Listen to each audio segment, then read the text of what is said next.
So dealing with the aftermath of the doppelganger and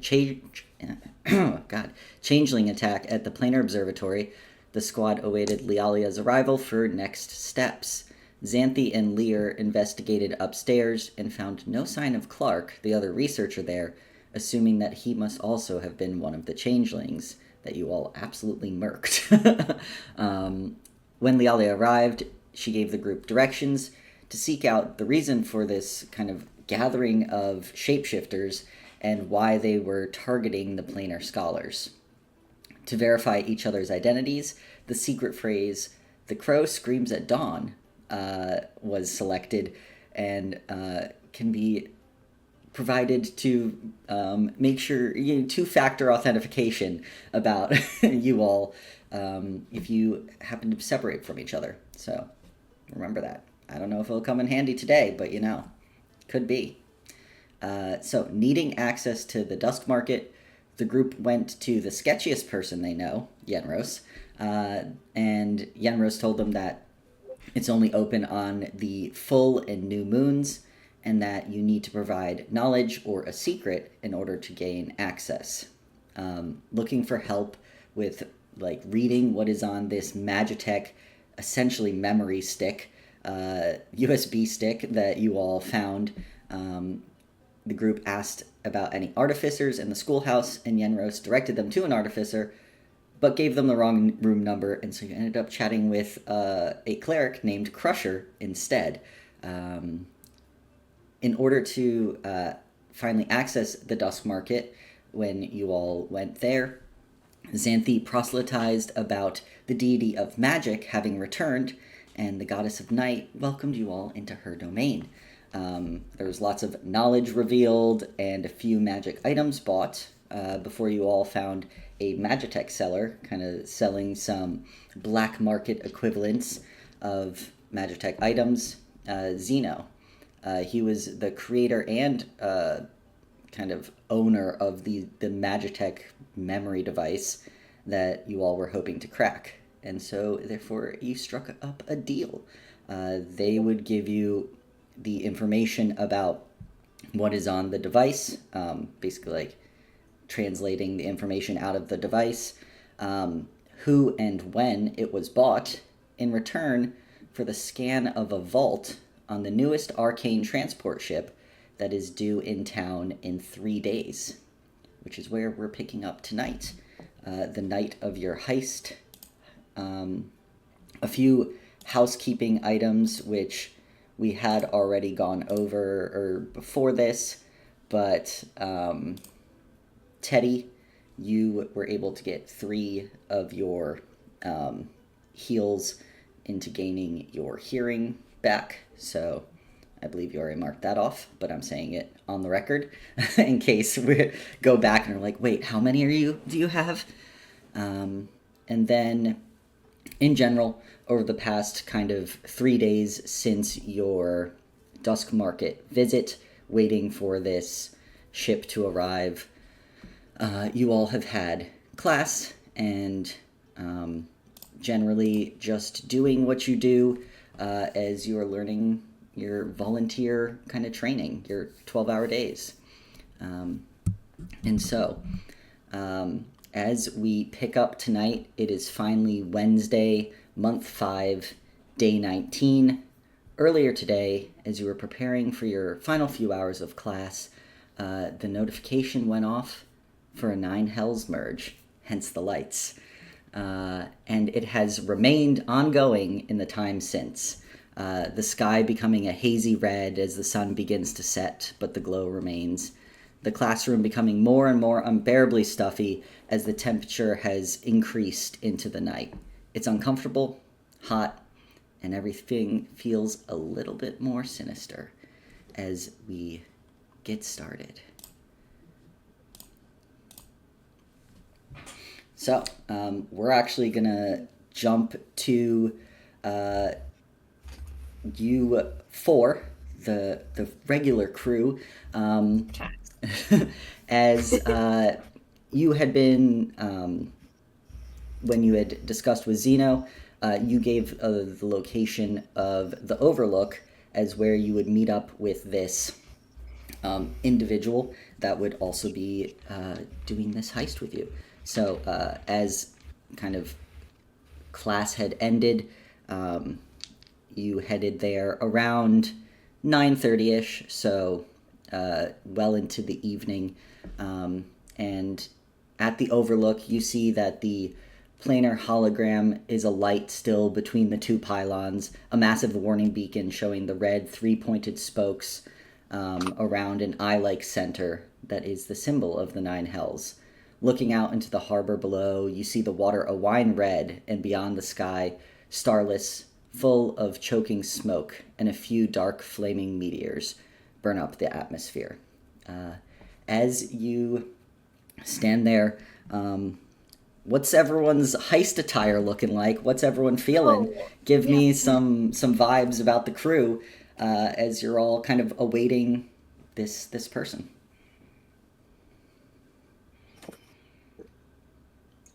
Don't all speak at once. I think Xanthi's pumped. Xanthi's pumped. She's good to go. She's down for some crime. some country justice. Victimless crime, okay? We're okay with just it's basically shenanigans. Right. Really. Yeah. In the country they call this shenanigans. So okay. Yeah. Teddy is wearing some dark, I don't think he owns casual pants. So he's wearing fucking slacks. He doesn't own sweats. Not slacks. I don't know. He's wearing some dark pants. Sure.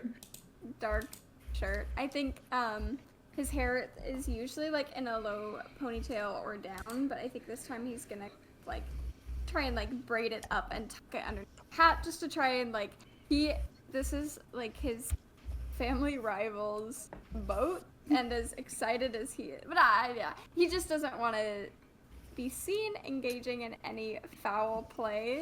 That would be so unbecoming of Teddy. It would be so bad for the reputation. So he's a little nervous about that, but ready to rumble. Cool. Nothing will go wrong. It's okay.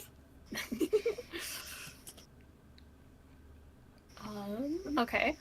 The case has usual armor, but has probably replaced the purple drapey cloth bit. Is just wearing the black chainmail. Hair's all ginger today, and if anybody asks, it was just a trim. Because the white reflects light, you guys. Can't be glowing in the dark. Gotta shave off the frosted tips. No frosted tips tonight, I'm sorry, guys. No Backstreet Boys today. Backstreet? Not that. Yeah. Yeah. That's pretty much the change. Cool. Yeah. Marigold? You're muted. Tate, you're muted. I think Marigold's wearing something similar to what she usually wears. So she's wearing a cute, black off-the-shoulder top and a nice, black dress that has, the, I don't know, corset top kind of, and nice, knee-length skirt, but she's wearing black tights. She's still wearing her sandals, her waterproof adventuring sandals. Her Tevas. That are brown. They're all-terrain shoes. Yeah, very practical, open-toed. So I feel like she feels a little weird wearing the tights, but make yourself less visible. And a black rose, of course, in her hair instead of a moonflower or a yellow flower.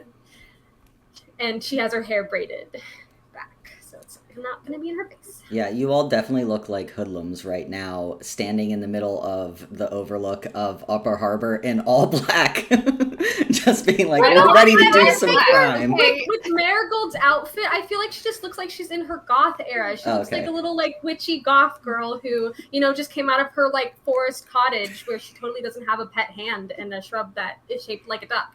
Yep. Oh, and Could a be going fish. to prophecy. Could be going to prophecy. Yeah. Well, Is she looks Lotus coming with very cottage core. No, I don't think Lotus is gonna come with us. Okay. No Lotus today. Yeah, leave Lotus. Unfortunately. I think Anthony doesn't own black, so she probably Y'all really got to get some black clothes. You have so much money. She has black clothes. she'd have to like borrow from Marigold. I think she'd like come downstairs, see that everyone has like geared like themselves in black and is like size, and goes back upstairs and is like rummaging around for anything like dark colored that she has. And then probably has to like borrow like a black top from Marigold. Xanthe, if you want, I could just dye her clothes. Oh my god, that's actually a really good idea. I forget that you can do that with that cool ink stuff. Okay. Mm-hmm. How handy. Okay. Yeah. Perfect for crime. Yeah, Marigold would like take the clothes into the bathroom to make less of a mess, or maybe outside, I don't know, and just shape water the ink out of her hair and just Love Right. it. Problem solved. There we are. All right. So yeah, the four of you are standing kind of at the overlook. From here, you can see out into the harbor, but I will save what you see for when we're all together, because we're going to cut away to another seedier part of Old Haven. As the camera kind of pans and follows through the streets, we see a small figure entering a kind of dingy bar. There's sparking Magitek lights hanging off the ceiling, and metal stools and tables that are haphazardly arranged around what looks to be kind of like a fighting ring in the center, although it's currently empty. The small figure approaches this large orc sitting at one of the tables alone. The orc has pale blue skin and black hair that's kind of slicked in a mohawk with an aggressive widow's peak, and his eyes are hidden behind these chunky goggles, like steampunk-style goggles almost, that are tinted black, so you can't really see where his eyes are looking. And with that, Travis, do you want to give a little introduction of what your NPC's wearing, or NPC, what your PC is wearing? Yeah, NPC. Yeah. So what I'm imagining that he's going through is a mixed bag of black and gray clothing, kind of loosely fit. Stands about 2'10" tall, weighs about 35 pounds. But within this clothing that involves a hood that I'm currently wearing the cloak of, it's a lot of patchwork of a lot of earthen colors. Almost kind of looks almost likened to what we know in our universe as like a urban camo kind of effect to it. Some urban camo, nice. And you say he's got the hood up, so can't see Like, the face. not like hiding his face, but just kind of half resting on the crown of the head. Cool. So as you kind of approach this orc, do you just stand there? Do you grab a seat? There is the orc has a beer, and there is a tankard of beer also on the table. I mean, I would say that I like try to not necessarily befriend the orc, but I am friendly with the orc. Yeah, cool. So yeah, I'd say you hop up on the seat. You're at least going to be slightly closer to being at a talking distance than possibly standing next to this orc. And you see that as he is drinking his beer and kind of not really looking at you, just talks to you and goes, I hear our interests align. I finally have a crew. You can meet them at the Overlook in the Upper Harbor, if that works for you. So without saying anything, mostly because I want to save the voice for the party interaction. Sure. Yeah. The camera Without pans saying away anything, before you talk. No, I'm deep, dark, and mysterious. Sure. I would just like slam the beer, drop down a couple coins, and then walk out. Nice. Yeah. As your small individual slams this tankard, dumps this tankard of beer down his face. I'm just so excited it comes in pints. Yeah. And you would know where the Overlook is in Upper Harbor. It is a very well-known spot in Old Haven. It does occur to you that it's like a very interesting place to maybe meet a group if you're going to be doing some more clandestine activities, as it is one in a pretty like boutique store area, but it does give you a vantage point overlooking, hence the name, overlooking the harbor where you're assuming that this ship is going to be. So, as we cut back to the group at the Overlook, Travis, go ahead and give me a either a perception or go ahead and give me a perception check as you're looking for this group that you're supposed to be meeting up. Didn't get too many details, but you're a keen fella. I got a 14. 14. Yeah. It's, later on a Wednesday night. There's some people out. It is fucking hot. With the merge of the 9 hells, you can feel like the sweat dripping down your back. It's a steamy DC summer's night. Even though it's only like month 5 going into summer, it does not do much with the heat of the 9 hells. And you see a group that is standing together wearing mostly all black, looking very like they're either like a goth band or they're about to cause some crimes. But you can see that they're standing at the Overlook, and you're pretty certain that that's probably your group. So, yeah. So, because I'm small in stature and very light-footed, I would imagine that they probably don't hear me walking up. So then I would just approach them, just being like, y'all going through a phase, or what's going on here? Oh, I mean, I guess sometimes I dress like this, but sometimes I don't. Sometimes when you're actually going to go do shenanigans, as some of the people in the city like to call it, you don't want to make it obvious that you're going to go do it. That's what I usually wear. But yeah, I wear like stuff like this sometimes. Yeah, sometimes, all the times doesn't really matter. My name's Devore. Nice to meet y'all. Devore, nice to meet you. My name is Teddy. I'm Marigold. Pace. My name's Xanthi. Hello.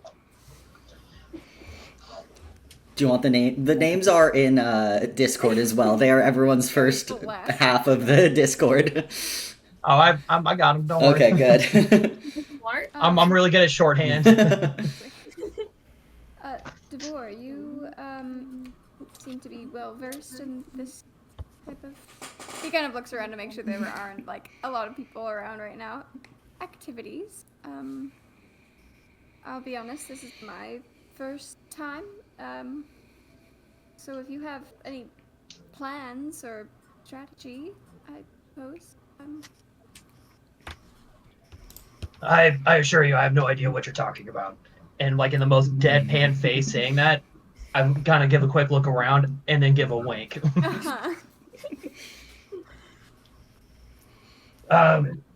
Such conversations are not meant for places like this, so we should probably find a different locale if you catch my drift.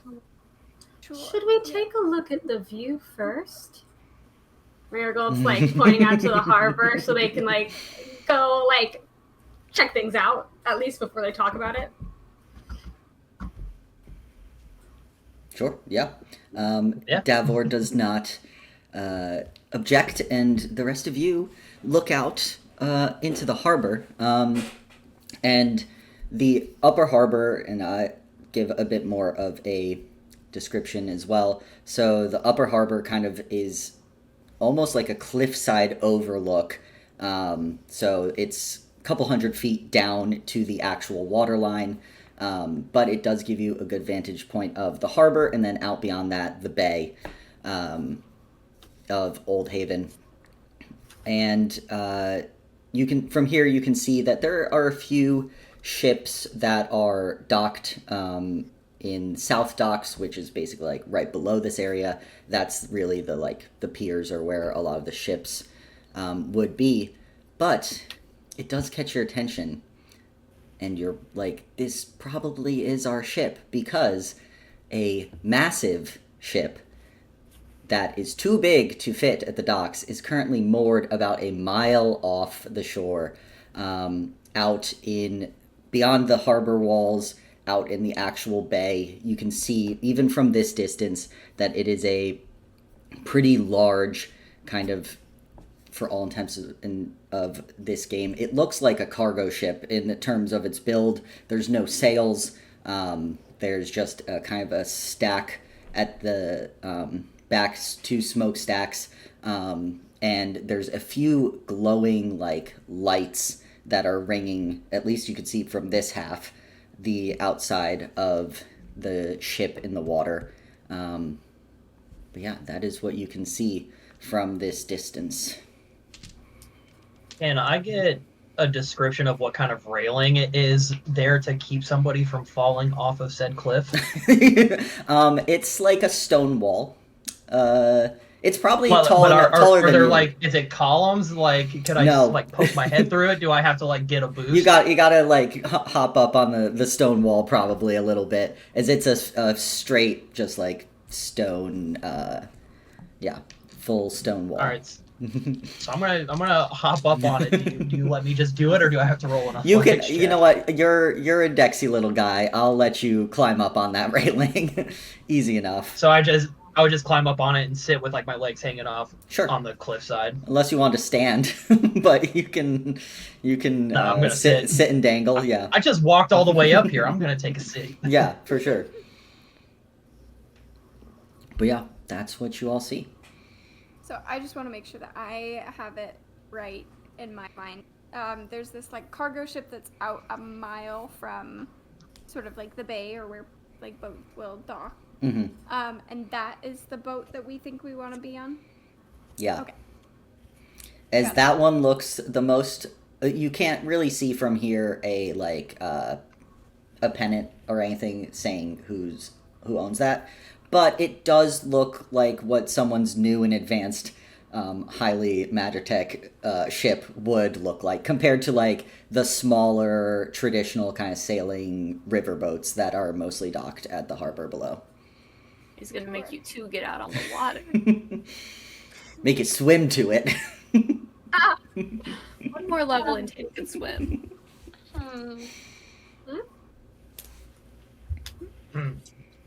I wonder which one it could be. Well, I think it's a lovely day to go for a swim. I'm gonna look at Teddy and Xanthi. That's a comment. That's a joke, right? My concern is that if we're swimming, we will run the risk of leaving a trail of water behind once we board the ship, and also even just figuring out how to get on the boat from the water would be quite challenging, I think. But I could just take the water off of you. So far, I mean, we don't want to tire ourselves out before we even get there. That seems like a really far distance. That just seems really impractical. I think we better find a different solution. Okay, well, Like a big, safe boat to get to the bigger boat. but isn't that going to be a lot?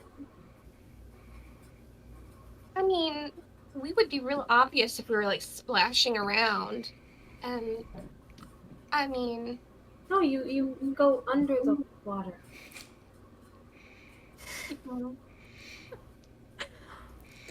I guess this might be a good time also, as this conversation is happening, to describe your characters a little more in detail and why Sorry. why you're. It just occurred to me you gave your characters what they were wearing, but not That's a possibly. cute outfit. No, Marigold is a water genasi, and her hair looks constantly wet and like it's underwater, except it's also soaking with ink, and she's got black droplets of ink just on all of the exposed parts of her skin, which is not a lot right now because she's pretty covered up. Teddy's a fancy boy. He doesn't like the water. The description you made. Yeah, he's like a tall ginger guy. He has 2 different colored eyes for fun. It's not, yeah. I don't know what's important. He's a to me. I lad. don't know what he looks like. He's a lad. human. Tall He's a lad. human lad. Tall human fella. Really, just a human. Really just a human, yeah. no one has secrets. Xanthi is a half elf with blonde hair that's kind of wavy down to her back, although she's probably pulled it in like a messy bun because she's like, it's just time to get serious here for this mission. And she is probably at this point kind of fidgeting. She doesn't usually stop moving. She's always kind of like bouncing a foot or tapping something or fiddling with her hand. She's probably like tugging at her bracelet and just kind of like shifting from foot to foot as they're having this conversation right now. His is you'd see a human person, a ginger, like a light ginger hair that's like curled down the top, and then the sides and back are shaved, gray eyes, freckly skins, about 5. God, how tall are you? 2, 3. How tall are you? Short. Not very. I keep wanting to say 5'4", and then I'm like, no, that's when. So I think 5'3". I think I said somewhere around there. Yeah. Taller than you. Sorry. For once. Someone is taller than Travis. I tend to play short characters. I look like short characters. But yeah. And then black chainmail, and it's the regular normal chainmail that they wear all the time. Yeah. So weird about it. / Jen. Yeah, definitely would be great to go. Oh, question. Marigold, are you wearing your cape of billowing? I was thinking that she would, but it's really hot right now, so Yeah, I it's not don't cape think weather. so. But she is, as I put in the general chat, she is wearing a sun hat right now. It's a black 9:30 at sun night. hat. Yeah, so the wind can blow dramatically through my sun hat as I look over the harbor. Okay. Very happy. Come on, Lucas. Yeah, Because I sorry. smell the ocean breeze. Let me be cute. All right. Do we get any further imagery of Davor's face? Got any? Is he bearded? Is he not? I wouldn't say bearded. A little scruffy, like hasn't shaved in a couple days. Hair is a shaggy, like greasy mess. Like also hasn't showered probably in a couple days. He needs to go for a swim.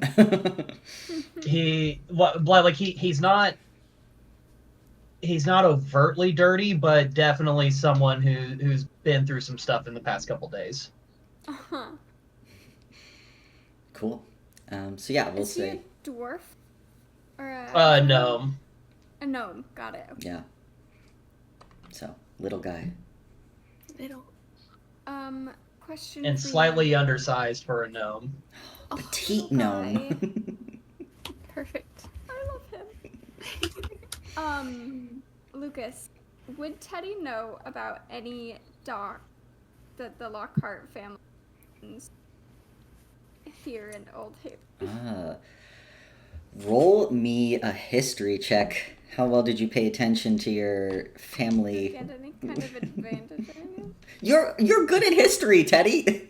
Yeah, and I say that every time, and then I roll a natural one every time. Well, You might have inspiration. don't use your inspiration on this, Teddy. But You might have savvy. I don't think I have either. I think I used them both up last time. Okay, history check. Yeah. Not a natural one, but it is only a 6. 6. Yeah, unfortunately, you weren't planning on kind of taking over the family business after your brother came back and decided he was going to. So all of that stuff about, like, do you lease out the docks? Or like, just while you're there, do you own one? Mm-hmm. You wouldn't be certain unless you saw, like, your family crest on, like, a ship at the dock or anything. Sure. So that is what you get. My idea was to temporarily hijack one of my own boats. To take it to your enemy's boat. Well, in a different kind of way, Sure. But yeah. Are there any Lockhart ships in the harbor? You could go down and check out the harbor, though. Or, well, you do need to have a planning conversation somewhere that's perhaps not the Overlook, as Davor suggested. Maybe How do you spell your name? Davor. Okay, I thought so. The Y is silent. There's a Y? No. It's silent when you're spelling it out, too. Yeah. Whenever you said it at the first time, I was like, oh, Devore. Devore. And then Lucas said Davor, and I was like, oh. Those aren't the same name at all. Dave. Dave. It's almost my name. Yeah. Yeah, maybe we'll walk down to the harbor while we have our planning conversation, just to kind of scope it out, see, I'd rather not steal a boat, but I would also really rather not swim, so... I'm going to tell you right now, you all will not make it there because Hayes and Xanthi cannot swim. Well, Xanthi... But Hayes and Xanthi cannot swim a mile in fucking chainmail, all right? Well, then I would also go in and just be like, I got tiny little legs. I can't be swimming out a mile to another boat. Yeah. And don't worry, stealing a boat gets easier the more you do it, so it's really not that bad. But yeah, Really? as you all head down into South Docks, you see kind of the haze and heat of the night glowing red on the horizon, and the temperature shows no signs of letting up. In fact, it's only getting hotter as the night goes. You head through Sylvier's Crossing and quickly down the narrow steps that lead to the South Docks.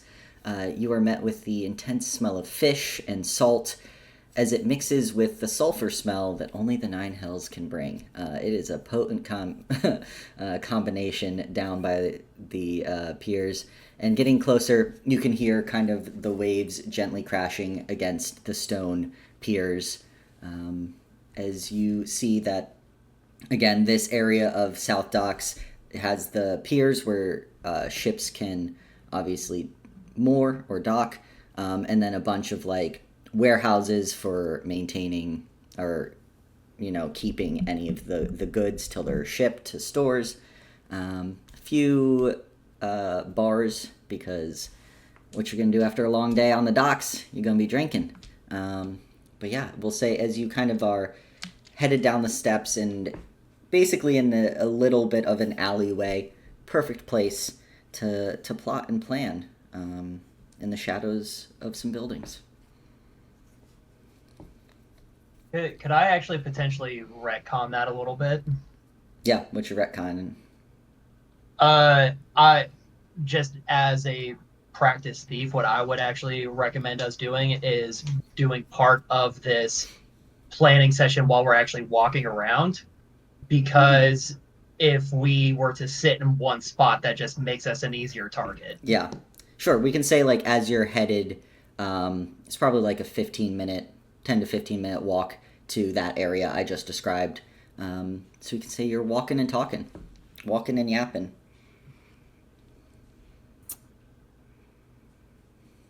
So, if we're not able to swim, I suppose options would be a boat, either chartering one, or borrowing one. Could also be an option. I personally don't know how to drive a boat. I know how to load them, but that's less helpful. No, it's not so hard. You just take the oars and you put it in the water and you just push. And you push. And you push. And then we eventually get out to the boat. I don't think I can do that. Wait, There you can are do it. 4 other people here, Marigold. That would be more than. Oh my god, it's like the daily question of what would you be in the Olympics? And I said she would be the coxswain of a rowing team. Oh! And now she's gonna be the coxswain of a rowing team. So how big of a boat? Just curious, like, are we all just gonna get on one boat? A good sized boat? What? One boat, as small as possible, leave no traces.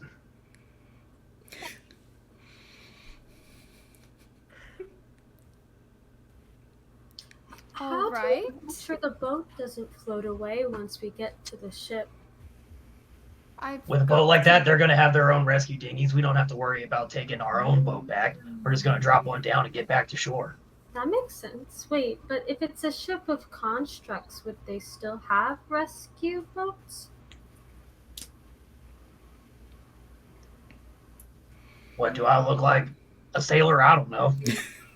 You didn't pick the sailor background? More about boats than we do. I mean, rope, and there's got to be something for us to tie it to on the boat, right? Tie the boat to the other boat. Teddy, The do you barnacles know- on the side of those things get massive. We might be able to tie one off to that.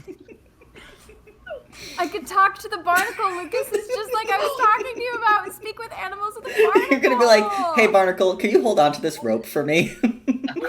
Yeah, I got I'm you. gonna go man. bouldering on the side of a boat. Oh Yeah. my god. Barnacle's like, for sure, dude. Hell yeah. got you. Give me that rope. I'm using Yeah. barnacles up the side of the boat. Mhm. Okay. Well, And then You from know, there, Come on, it should Sandy, just that's be- pretty country. you know what? It's like mountain climbing. It's fine. Okay, so a boat, maybe like a mid-sized boat.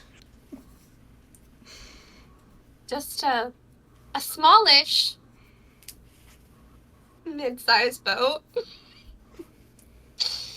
that has a generous, modestly generous amount of surface area, you know, between where we are and the other, you know, the water. Make sure they have their life jackets. Anthy, baby, how do I tell you how rowing works and how close you have to be to the side? Yeah, if we I've never have been on a boat. I've only seen them from a distance, so this is a new experience, but I am a team player. I've never been on a boat either. Who's been on a boat? Has anybody been on a boat? Looks at Teddy. I'm trying to think if Marigold would have been on a boat. I feel like maybe her family had a little boat. All right. Maybe. Yeah, that we makes could sense. say. Sure, Yeah, you had I a boat. I think they had like a little boat. Yeah. Not All right. anymore, So no, so don't ask us to use that. Have you really never been on a boat? I've been on a boat before, just while it was moored. I worked more the dock than the actual boat. So, Alright. I've been on a boat, but it was small. Great Bigger time probably knots. than the one we'll take. Okay, so 2 boat experts, 1 passing familiarity with boats. Okay. So as this conversation is going in gibberish that is thieves can't, I just start whispering something under my breath and just like, ay, ay, ay. Yep. These days. Just girls. I hate to tell you, we are a group of goody two-shoes who have never crimed in our lives. No, we did a little bit of light Well, crime. I mean, I have committed a few murders at this point, but you know, This is true, but you didn't know. I did. You I didn't did. know. I don't know At my own worst. strength. I did dabble in identity theft. There you go. That's true. Self-defense is not murder. Just want to set the record straight. Self-defense. Yeah, it was a stand your ground laws. That's right. Yeah, never mind. But yeah, so it seems that you all are in agreement that you at least need to honestly get out to that boat before you can maybe even do more planning, because you can't see much from here now that you're down. I mean, you're not that much closer to the ship itself. But as you are kind of heading down the steps and having this conversation, you see that some kind of drunken commotion is on the docks. You see some of the dock hands like spilling out of a bar, arguing with each other. But what is it that you all are doing? You're down by the docks. You could search for a boat, do whatever your heart desires. Yeah, I'm gonna do a perception check for a dinghy. Yeah, go ahead and give me that perception check. If does anyone want to assist Davor? You could give him advantage. Yeah. Yeah, Advantage. Teddy's gonna assist you with his. He says, "I know boats when they're docked, not when they're not. So let me help I know you." where the dinghies would be in a dock. Exactly. That's what I can do to There you assist go. there. Rolled a 13.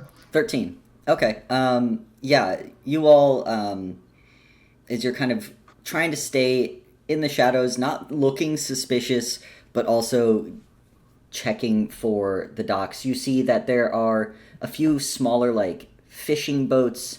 You see a few people that are heading out into the harbor to do some, like, night fishing.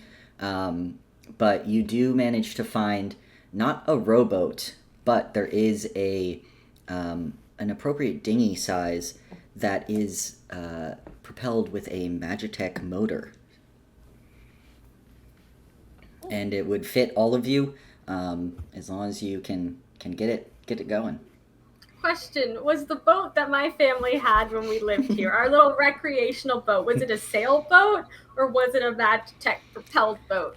As the child of a water genasi and an air genasi, I'm feeling like sailboat. Yeah, I'm feeling like that too. Mm-hmm. Marigold looks at the boat and says, well, I mean, I know a little bit about, operating a boat on the water, but I have no idea how to do that. With gesture to the Magitek. Can I make a secondary perception check? For Specifically looking for any kind of fishing related equipment that just might have been like left out of the dock, or like somebody left it unattended while they're going to like go back to their boat. Like fishing rods, I think crab that crates. might be more like, investigation. Oh, Because can you're I actually help with this? Because I was also thinking about suggesting something like that we make it look like we're going out fishing. Yeah. I will. Yeah, I can do investigation. Yeah, investigate as you all kind of saw those fishermen heading out, and both of you get the same idea. So I rolled an 18. 18. Yeah, you see that there's some crates that someone had unloaded, and there's like a kind of a trawling net and like one or two fishing like rods, essentially more industrial versions, but not so large that they couldn't fit on this boat. So I would grab as many of the pieces as I could. All right, all 2 And then feet of you. Well, and I would just like start handing them out to everybody Sure, yeah. else in the group. Yeah, you all see what Davor's getting at as he points out this area, and you can start shuttling some fishing gear to your newly acquired fishing boat that you haven't seen if you can start yet, but someone will be able to, I'm sure. So as I'm passing it out to each person, just like, now just act casual. Act casual. I cannot stress this enough. Casual. See, this I'm done. So all the nerds in the group, give me a performance check to act casual. I'm not gonna speak. I shouldn't speak. I'm not Performance proficient. this will be an advantage, right? Because there's a 9 hells merge, so charisma It checks are made is. with advantage. Charisma checks are made at advantage thank right now. God. As you feel I studied it up. Thank God, because that first one wasn't that one. Natural 20. Look at you. You are so good at fishing, putting fishing gear on and acting casual, Teddy. All these It's years. Like what are they, like the fishing hat? You know. You have a fisherman's beanie on right now. Yeah, it's got like little The lure hooks. pins in it, and he kind of looks like a natural. Whoa, Oh. Teddy. Yes. Crazy. All right, what's everyone else got?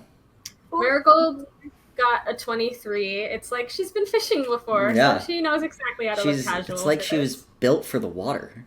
Oh my god, Let's see. shocker. Shocker. Hayes, I got a 14. 14. Okay, not too bad. Yeah, I you're probably just fished once in the deep. yeah. When I was like, fishing might be my thing. Never mind. You tried it. I tried it. But yeah, you know Yeah. what? You're just taking. You're like, I can carry things. That's that's fine. I can pick these heavy things up, put them on the ship. Xanthi, how'd you do? 19. 19. Thanks to Whoa, advantage. this is a whole group of fishermen right here. A well-oiled team ready to go out into the world. Cool. So yeah, you all have your boat loaded up. It's now looking a lot more like a night fishing kind of vessel than just some creepers in all black dodging around a fancy ship in the night. So definitely adds to your disguise. Might just take note for no reason at all. While you're doing that, we've been in Old Haven for like a little, like around a month-ish. Almost Have 2 we seen months. boats like this, and are they really loud engines, or because it's Magitek, is it more chill and low-key? Because if there's like a little like kind of motorboat sound, that might not be very good for sneaking. Mm-hmm.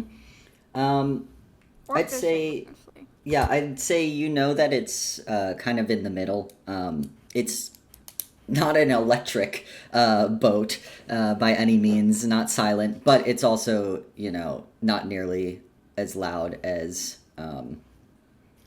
like an engine could be. Also, in general, like dinghy motors actually don't have to be that powerful, so they're actually not that loud. So, Okay. like if you were gonna try to fish, probably turn it off and be quiet. But for getting out there, you're not gonna like wake up the whole neighborhood by doing Got this. it. Yeah. Yay.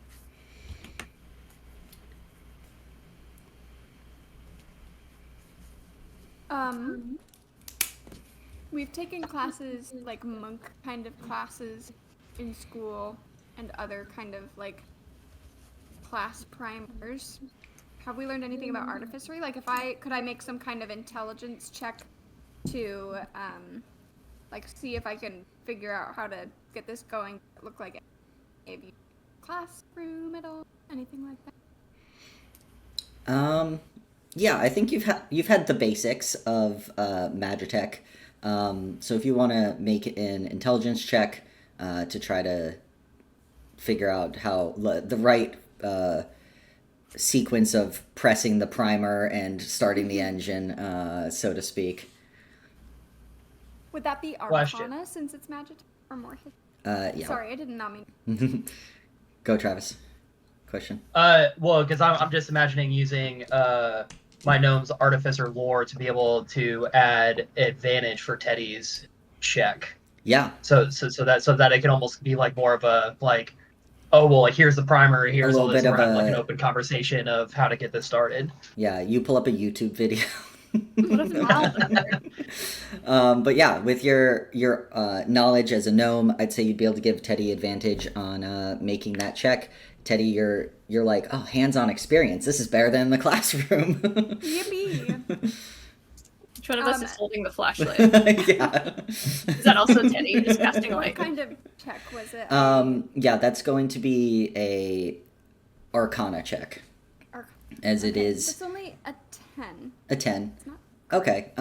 Yeah, I'd say it's not a fail, but it does take, like, you and Davor are like over here trying to get it, and then like Marigold comes over and starts being like, no, I think it's that one, and then like Hayes comes over, and then Xanthi, and then it's like a whole group effort around this. Like, it just looks like your engine's broken, but really there's 5 of you who are just trying to get this engine started. But after about 15 minutes, you finally press the right sequence. You know, blame it on the fact that someone just left it on the dock here. You know, it was probably, wasn't working. Yeah. But no. So you as got it gets going, I go first try. Yeah. Perfect. I'll hop in the boat. Well, Sweet. I don't know if hop. I think he's gonna like very gingerly and carefully like gripping the sides of the boat, get in, and again, kind of like white knuckle onto the edge. Mm-hmm. Question is, who's in the driver's seat? If Devore doesn't jump into it, Marigold will. I would say that I'm probably the last person to jump in because I'm kind of like Oh, trying to also kind of like keep a lookout kind of a vibe. okay, cool. So Marigold will drive. Xanthi will try and find like a central position within the boat. You find the gonna- balance point of the boat and sit on it. Yes. Hayes is gonna stay as close to both Teddy and Xanthi as possible Mm-hmm. Cool. for moral support and also just in case. If someone goes over. Yeah. So I noticed some of the apprehension of people getting in the boat, and so I full send hop in. But because of my small stature, I don't really do anything. You like try to Actually, rock the boat. since I'm the last person in, there's already some ballast in the boat, an extra 30 pounds. It's isn't just a gonna do thud. anything. Yeah. The fishing equipment weighed more than Davor getting on this boat. But yeah, you all are able to, the engine's going, and it's your traditional dinghy push-pull, and you're able to make your way out off the docks and towards the boat. I want to say that, so Marigold, I'm sure, got to steer the sailboat when she was 10 years old, and she learned a lot from her family. But that was a sailboat. So she totally is like, well, here goes nothing, and does the little lever because she doesn't know what it's going to do, and they just jet off. And then it takes her a while to like figure out the speed and everything. But in actually steering the boat, she's doing a pretty, like, You're it takes doing her a a little little bit to stop-go. get into the swing of things, but once like she's able to figure out the speed and stuff, you can tell she like kind of has an idea of what she's doing. Probably shouldn't trust her out on the open ocean in this boat, but you know, she'll get them to the harbor. It's not the open ocean. It's just an open bay. No, it's just, Yeah. it's just an open bay. That's fine. But yeah, you all head towards the arcane transport ship, the Thaumaturgy, as it were. And as you're heading out there, you can see that the kind of blood red water of the bay from the Nine Hells Merge kind of splashes against you all. Kind of refreshingly cool in this hot night. Is anyone? I would also Yeah. say that Marigold, she's having a great time. And it's Is her hat still probably- attached? Is she got like one hand on her sun hat? Yeah, she's got one hand in her sun hat. She's steering the ship. She's having a blast. The best. It's probably going faster than some of our, less sea savvy people are comfortable with because she's having fun. Just And I would say like if we're really kicking it, I'm like at the front of the boat, George Washington style, just like wind whipping through my hair. my like cloak is flapping in the wind. Yeah. yeah. And then you have Xanthi and Teddy just holding on for dear life, like getting ready for what You guys, crazy if you adventure. could hold my hands if you get scared. This will be my session doodle for the week, I think. Yeah. Just George Washington, but 2 feet tall. Hey, 2'10". Thank you very much. Sorry. Almost 3 feet. I'm almost in the average height range of a gnome. Thank you. Look, when he says he's 2'10", he's really 2'8". That's so teeny tiny. Teddy's 6'2". You're so little. I love him. This man is probably older than you. Probably, but he's so little. Oh my god. But yeah, you all This is amazing. are heading out, and as you are going, can I get everyone's passive perceptions, please? Sir. 11.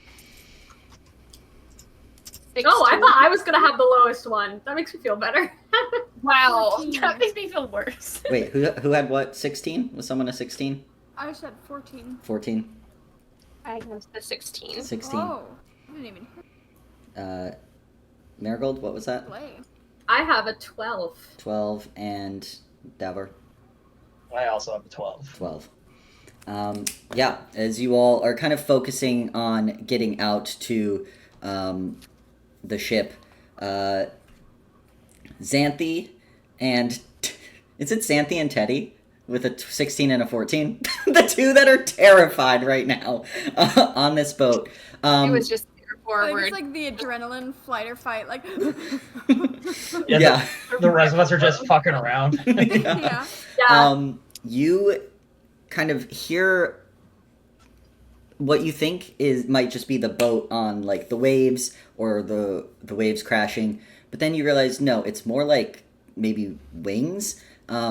And you see a swarm of these basically bat-sized mosquitoes Ooh. heading towards you all.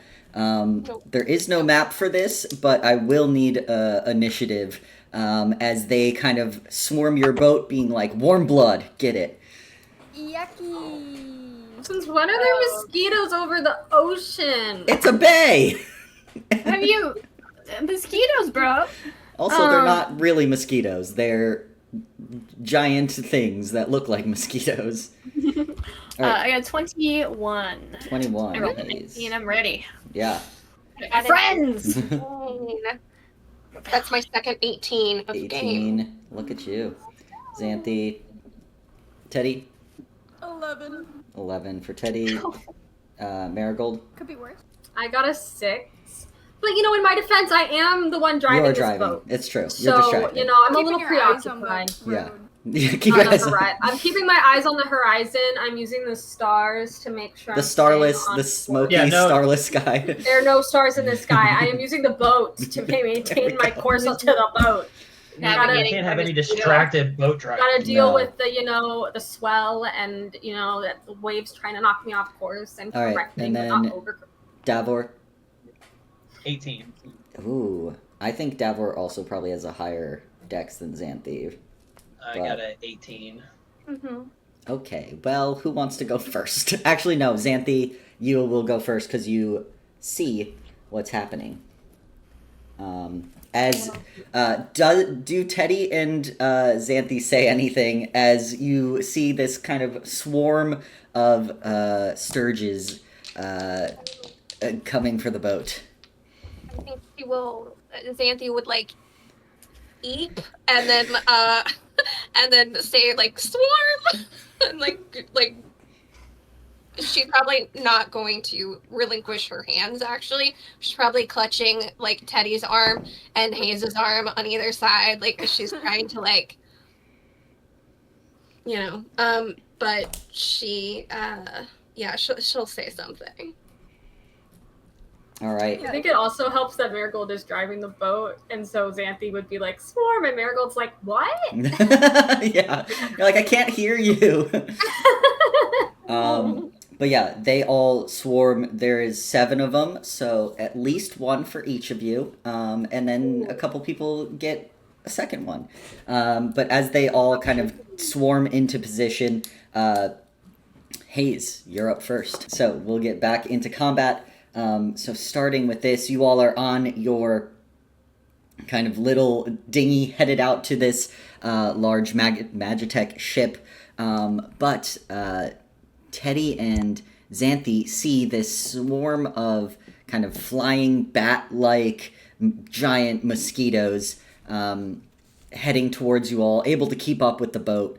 And they all kind of swarm you, so they're basically, there's one within 5 feet of everyone, for your convenience, of course. And therefore, we will start Hayes, Xanthi on deck.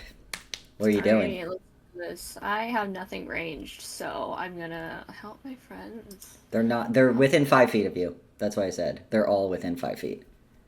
Oh, you literally just said that. As I was like, I could soon get it from my hammer because they're only 5 feet away from me. That's my thing. But we need some music. I don't know if this is worthy of mosquitoes, but you know. Just No, TV I don't static think buzz. Yeah, just bzzz. Yeah. All right, I'm Hayes, what are you gonna- doing? Yeah, I'm gonna divine favor, and then hit him. Go for it. Okay, divine. My favor is divined. Now I'm gonna hit.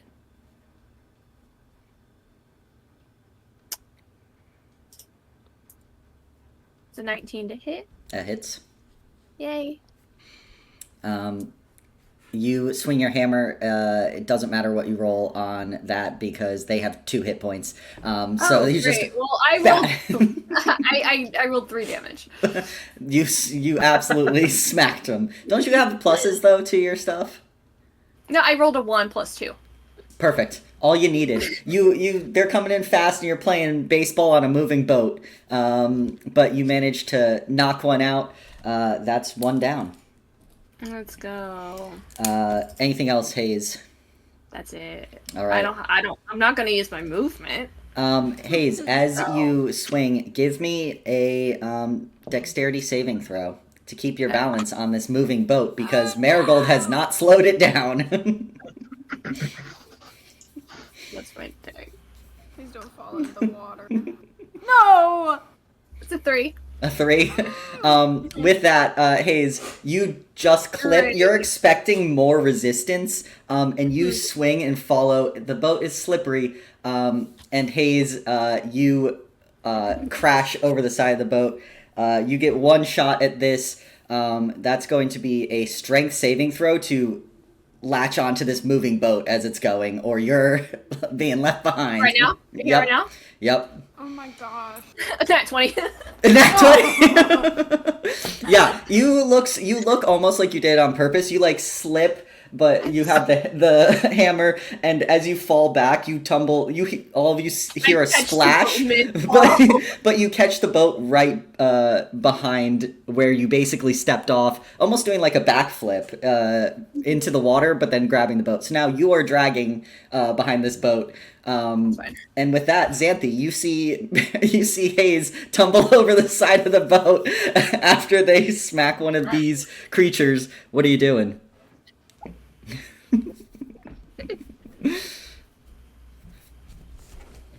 Well, I don't know how much help I will be trying to pull you back in. So, I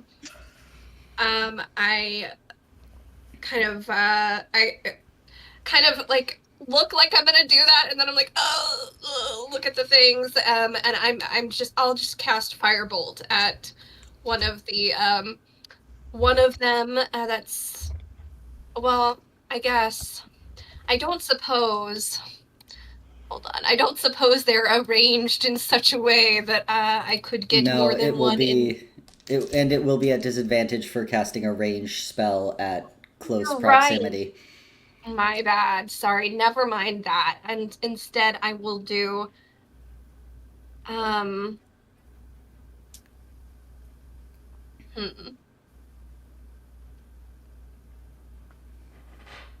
I'll do Toll the Dead instead. All right. Because that one. Is that a save for me? That's a saving throw. All right. A wisdom saving throw. A wisdom saving throw. Which are at disadvantage during. They are indeed. I remember the lecture. You went to lecture and you took notes. Copious notes. So yeah, that is a 2 on the die. I believe that's a fail. So Okay.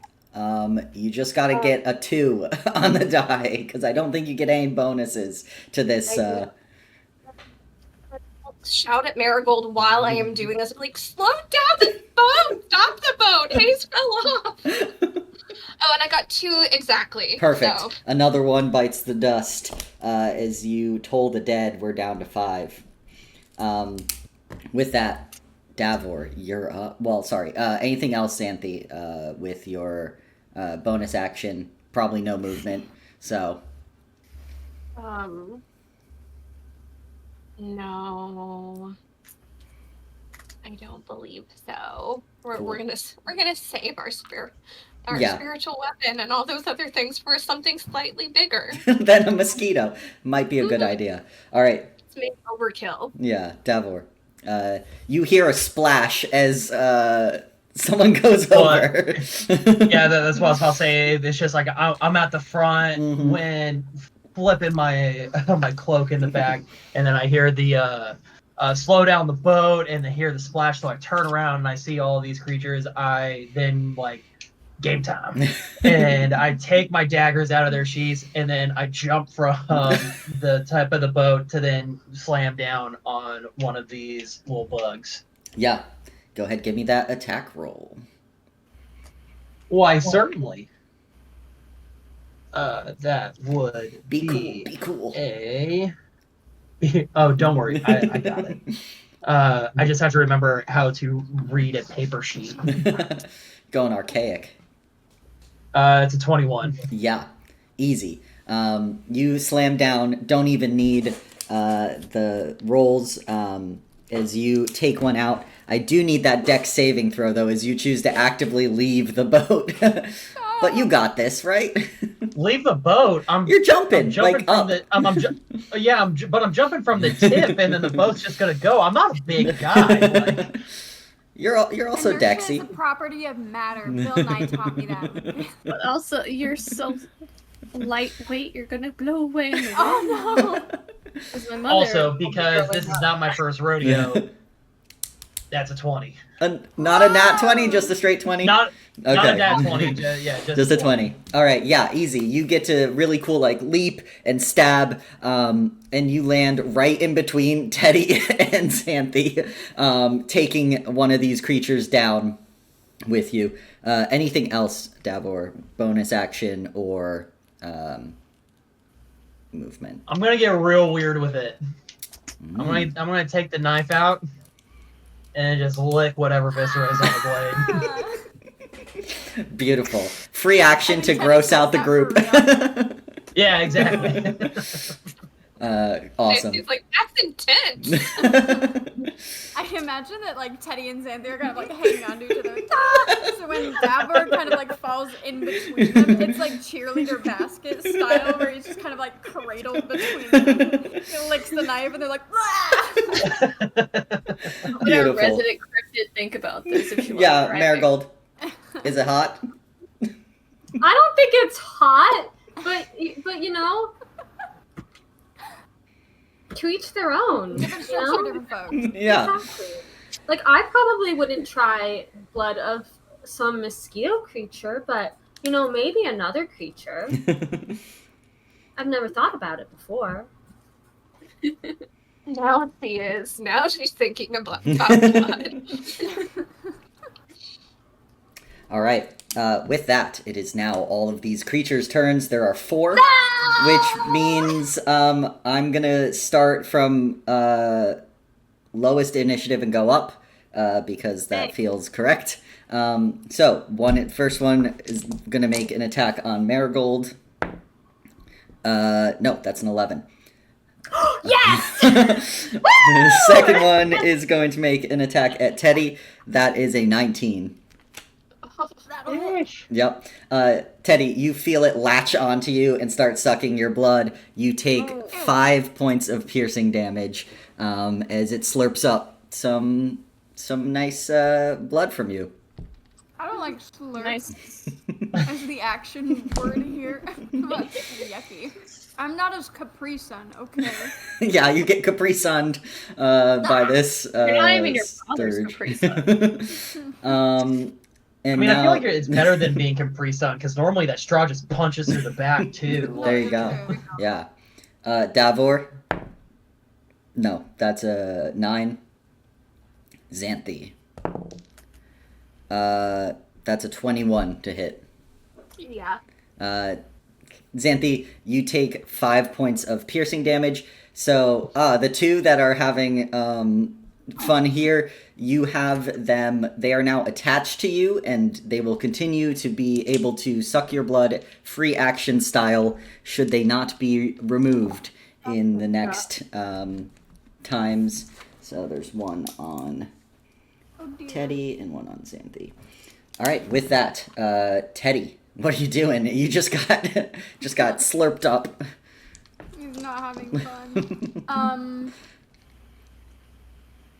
I think, first of all, as a bonus action, I will cast Shillelagh on my quarterstaff. Cool. As Whack, it kind whack. of like Get off. comes Get to off. life a little bit. Yeah, I'm just gonna smack it.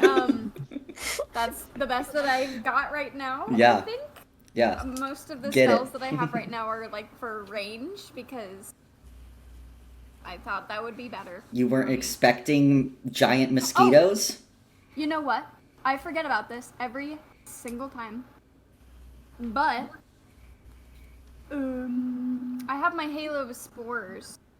So I could use my reaction to try and deal necrotic damage to the one that tried to bite me just now. Do you want to do can you that make a first Constitution instead? Saving throw? Yeah, and then we'll see where we go from there. Well, it'll that's still a fail. bite me. Okay, well, what's my 3. No, DC it's a is not 3. that high. Oh, I had yeah, a 3 plus. I don't know what the constitution of a fucking mosquito is, but I don't think it's gonna be high. It's gonna take 2 points of necrotic damage. Perfect. So that It will bites actually you kill and it. explodes in a shower of blood and spores. Ew, ew, ew, ew, ew, ew, ew, ew. Am I still taking the damage? You still took the damage from because it had to do damage to you for the spores. So that's the wild shape version. The Halo of Spores is up all the time. Oh, cool. So when a creature you see moves into a space within 10 feet of you or starts from there, you can use your reaction to do the thing. Since I was late on it, I'm happy to take the damage 'cause I Okay. forgot. Yeah, let's call but- it that. Great, sounds good. Okay, I'm gonna whack the one on Xanthi then with a stick. Cool. 2 for 1. I got you, girl. That's not very good, but let's see. I've got a pretty good modifier. Excuse me. How about a 12 to hit? 12 misses. Boo. That's my action. That's my bonus action. I think You just smack into Xanthi's armor with your staff, missing. I imagine that, or like really close to where her hand is on the side of the boat. Like, Yeah. sorry, like he's just kind of like, ah, not having fun time. All right. That will be my turn. Sweet. With that, Marigold, do you slow this boat down? What you doing, girl? I feel so bad. Marigold says, "Hold on," and she floors it to see if they can outpace these mosquitoes. Okay, that could have implications when we get back up to Hayes' turn, but we'll say free action, you floor it. Are you doing anything else? I was gonna ask, could I use shape water, since we're on the ocean, to like grab a glob of water and like have it encase this mosquito thing so it can't fly anymore and it drops off behind us on the boat? Shape water is a cantrip. Yeah. It also doesn't do damage, but I'm not trying to hurt it. I'm trying to keep it from flying at us.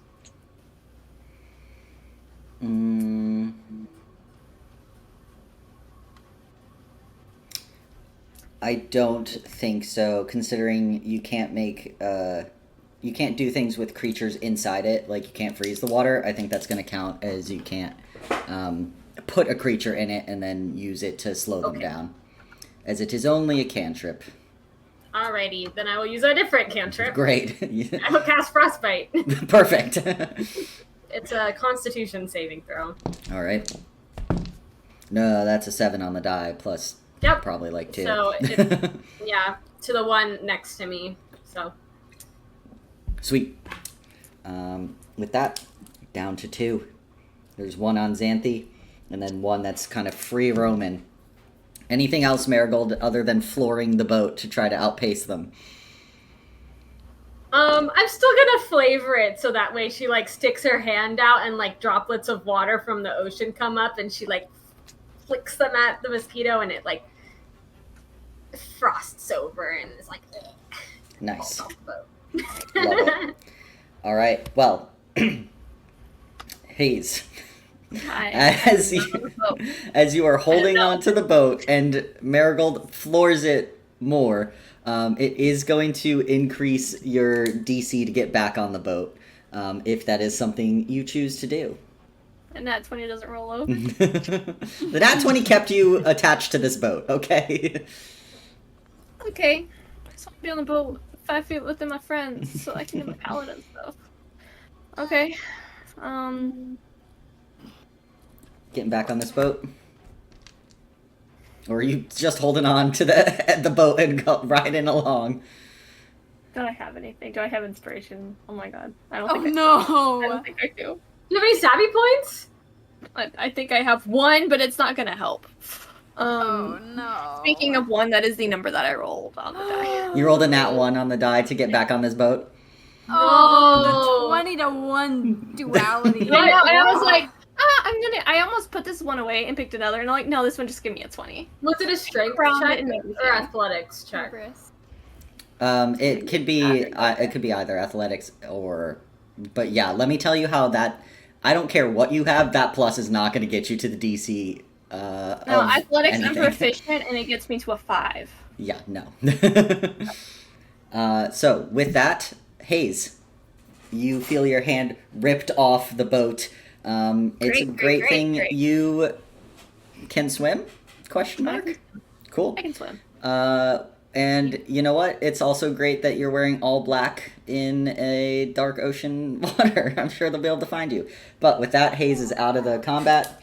I guess. So, by Hayes, Xanthi, you look over and see Hayes' hand that was gripping on the boat as Hayes was like half on the boat. Marigold floors it. Hayes back off. Xanthi, you're having a real hard time here. What's going on? What are you doing? This is the worst boat trip ever. I don't like this. Okay. First is the worst. So she sees Hayes go off the boat. She's going to now raise her voice and shout at Marigold, "Stop the boat for magic's sake!" And then she's going to toll the dead on the one you point at a creature. So literally she's just like tries to shove it off of her and cast Toll the Dead, and you hear like a little chime, like it's like wind chimes, ominous wind chimes. precious. Okay. So that is a wisdom save. For me. Oh yeah. Yes. All right. So For at the disadvantage. Oh God, that's a 19 and a 20 on the die. Oh no! Yeah, I think they take. Does it still take nothing. Well, yeah, it hasn't been injured, so it doesn't take anything, right? Or I Well, don't know if think that's told even ahead. if they were, it just takes more if it is missing. But no, they take nothing. Cool. So Yeah. So with that, Xanthi, anything else you're doing as you still have this creature attached to you? no, there's really nothing that I can do. Yep. All right. Davor, you're in between Teddy and Xanthi. You see that you see Hayes. You probably are looking at the back of the boat, so you see Hayes go flying off into the darkness. Rock. Yeah, what you doing? I mean, I'm gonna go for the bug that is actively slurping. Yeah. Thirsty boy. Dear God. That's a 13. That misses. You go and the boat, it's really cruising along now, hitting a few of those kind of smaller waves, and you just like slice a little bit too close to Xanthi's neck, in between where this creature is. Do you want to do an offhand for your bonus? Do you have 2 daggers? Oh, Or do you I have do have one? 2 daggers. Why not? Go for it. He said, "Stay still." It gets one on either side. All right, so I have a little better luck with that one. That's a 16. That hits. Yep. So, second one, you really hone in there. Good thing you get the one off of Xanthi. So no longer slurping. There's one remaining. So that is Davor. The one remaining Sturge that it was trying to get you all is going to fall behind as it cannot keep up with the speed of the boat. Yes. Does it start its turn within 5 feet of us on the boat, or 10 feet of us on the boat? Give me a luck check. Just roll a d20. 7. 7. No. Just out of range. As it was near. We'll say it was closer to like Marigold, so it was already Sure. back a bit. Oh yeah. Well, and Marigold's gone, but that's okay because it is Sturge's turn. It has no one it can grab. So it's Teddy's turn. Looking out into the darkness, can I see Hayes? And if I can, how far away is she? Give me that perception check as you try to see Hayes in the murky ocean water, bay water. Oh no! Oh, come on. We're only like 2 seconds tops away from them going in the water. Yeah, they're also just ahead in the Teddy? water. A 22. Yes. But you see some extra ripples. Y'all are making ripples. But 22, yep, you're able to see Hayes. They're probably at this point with Marigold gunning it. This boat goes 60 feet in 6 seconds. So if we're almost near the end of the Far. batting order, yeah, they're probably about 45 feet away from the boat. And Okay. if not more, rapidly getting further. Swimming. Here is my unconventional proposition here. And I want to tell you what my plan is, and then you can tell me if it'll work out like that or if that's wishful thinking. All right, go for it. I have a spell called Ice Knife. It says you create a shard of ice and fling it at one creature within range, make a ranged spell attack, blah, blah, blah. On a hit, it takes piercing damage. Hit or miss, the shard then explodes. The target and each creature within 5 feet of the point where the ice exploded must succeed on a dex saving throw or take 2d6 cold damage. Would it be possible to throw an ice knife kind of near where Hayes is to create, you know, in like Breath of the Wild, where you make like an ice tile or any, like something so they're not like gonna sink. They can hold on to something. Would like, is that possible, or is that like too crazy for a level 1 spell? I think you'd be able to do it. I don't think it would make enough ice for them to like put their weight on it, but it would make it real easy to find that area again, almost like a target. Okay. If you would like to do that. Otherwise, I might have better options for target. Does Teddy have detect good and evil? I don't have detect. Oh, No. Is Teddy good or evil? No. He's good. Okay. Let me fling an ice knife at you. I'm good. Not at you, just In the name of you. friendship. Yeah, does it look like Hayes is struggling to stay afloat? Probably not. They've only been in the water for a little bit, and they can swim. So, Okay. yeah. I mean, if they were in there for going on a couple minutes, I would start making, some checks because they're in chainmail, but... Sure. I think in that case, then, Sure. I won't cast any spells. I think we'll just kind of call up to Marigold and say, turn us around. I can see Hayes. We can just pick them up. You're doing the man overboard where you just point and you, keep your finger on them as Yeah, they... he's doing that. He's, just kind of, Yeah. located and, making sure that, Yeah. he stays within his line of sight, that Perfect. we don't lose them. Yeah. So I guess readying an action to help pull them aboard once Cool. we get closer. Yeah. Cast light on me. I can't unless I can reach you. Unless It's it's a touch touch. spell, Oh, unfortunately. Lame. Put on your ice knife and then throw your ice knife at me. Yeah. All right. Cool. That's Teddy. Make a Marigold. glow stick with my quarters. Yeah, snap it. No. Marigold, what are you doing? We are not really in combat anymore, but we'll finish up with the lineup and then Are they all drop. dead? No, there's Did they all- one left still, but it was not able to keep up with how fast the boat was going. Yeah. Well, I guess I gotta turn around so we can get Hayes. So I'm gonna turn I this guess boat we better. around. And I mean, I think it's a bad idea to charge full speed, so I'm gonna slow up as we approach. Smart.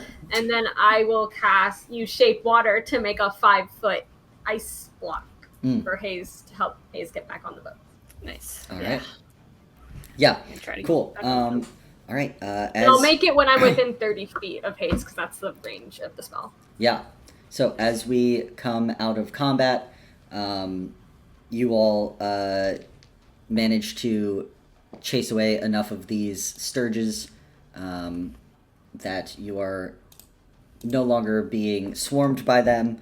And Hayes, Teddy has his eye on you as you're treading water in the middle of The this. gold one or the green one? He's got both of them. You got both eyes on you.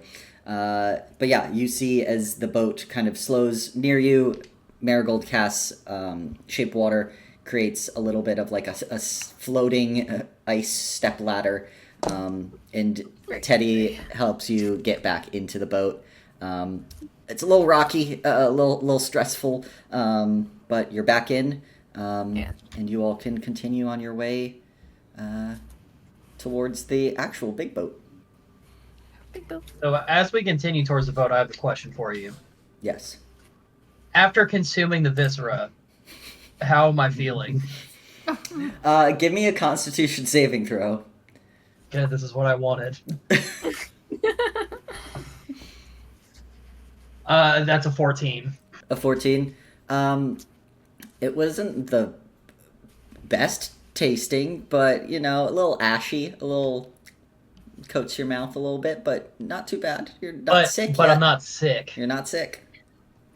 All right, so while we continue the boat ride over, I am then, field dressing the one that I stabbed in between the party and just, trying to get whatever meat I can off of it. All right, you're gonna eat this bat mosquito creature. I will also note.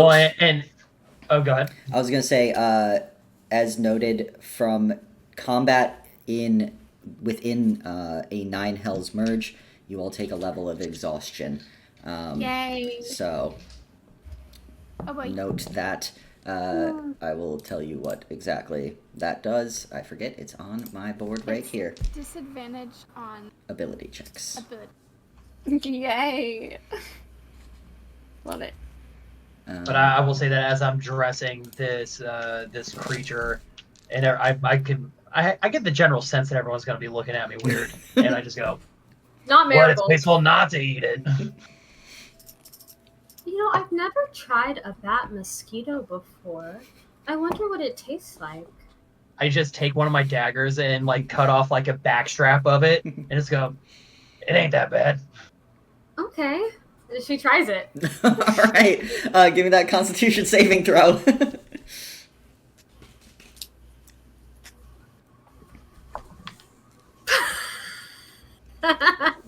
So not one. Get him out. Oh my Get him out now. You believe Davor has to be lying to you because as soon as you put it in your mouth, you want to vomit. Like, it is so bad. You know, everyone has their own tastes. I see the reaction. I go, "Yeah, the sashimi aspect of it's a little tough the first time." Yeah. I'm sure it will be better the second time. She's gonna try it again. No. No. Not unless she's offered. Keep it. But yeah, you're able to get yourself some little mosquito batch sashimi, some sturge sashimi. Delicious. Yeah, Teddy and Xanthi, you have a live sushi chef right in between the two of you on this boat, cruising towards this giant Magitek ship. It smells like ass, it smells like sulfur, and cutting open that mosquito definitely did not help. It's hot out. I would say, are you probably going a little slower as you're getting towards the boat, Marigold? The ship? Yeah, she's gonna like slow up. I don't think that the docking is gonna be the smoothest, considering it's been 11 years since she's done that on a sailboat. Mm-hmm. But she does do her best to not like crash into the ship full speed. Like it's gonna be bumpy, but Yeah. Well, maybe the boat. We'll see. But you know, we're gonna do our best. as you're kind of approaching the boat, Davor's finished having his snack, and Well, I'm saving a good portion. you're saving some of it for the way back. A post heist sushi outing. I gotta have my protein after an adventure. Absolutely, yeah. But as you all approach the vessel, you can see now that the kind of wooden exterior of the ship is painted this deep purple with a single thin orange line, like right along the waterline of the vessel. Flying from a kind of staff at the bow of the ship is a purple pennant with a sun and wheel, the insignia of arcane transport. And as you're approaching now, you see that there is a huge chain that is basically mooring this ship into to the bed of the harbor. And it's like the actual railing of, or like top level of the ship is probably about 40 feet off the water. So it is a like very tall, deep ship. It's probably nearly 200 feet long. A massive cargo ship. So what are y'all's plans as you kind of slow the boat enough to drift and get next steps? Okay. I think as we're going, I think after Davor kind of is kind of quietly eating his sturges, I imagine there's just kind of like an uncomfortable quiet as like Marigold kind of yoinked Hayes out of the boat and then almost got sick eating sturge, and like I think it's just kind of the like I don't know if you guys do this because you're all probably better drivers, but when you like make a dumb thing while driving and then you're like, I'm not allowed to listen to music the rest of the drive time kind of thing. I don't drive. Yeah. So, just kind of that like quiet, like uncomfortable quiet. And I think after a little bit, Teddy's just gonna kind of pipe up, as we get closer, I have two kind of ways to help us be a little sneakier. Once we get closer, I can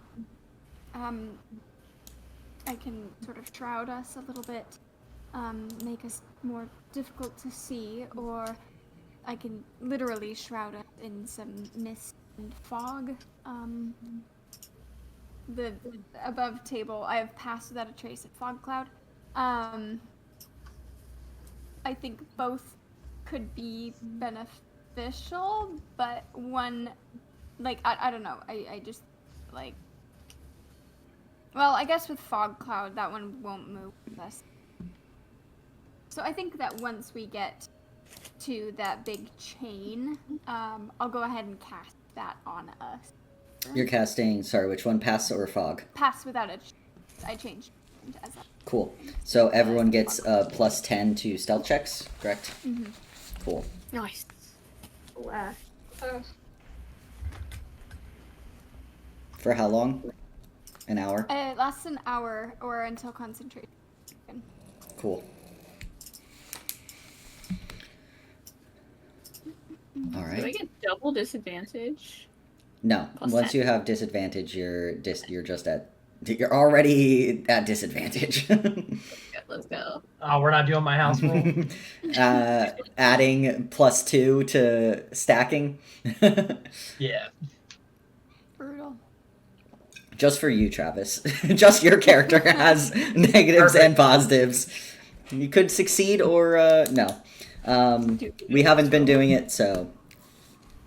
All right. I so mean, yeah. I'm a rogue. I would still pass. It's That's fine. fair. Yeah. Just don't roll that one. But all right. So yeah, Teddy, how do you stealth the group? What does your pass without a trace look like on the group? Okay, yes.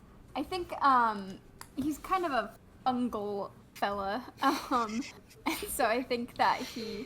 Well, let me look and see what components are... matter. Just, maximum flavor.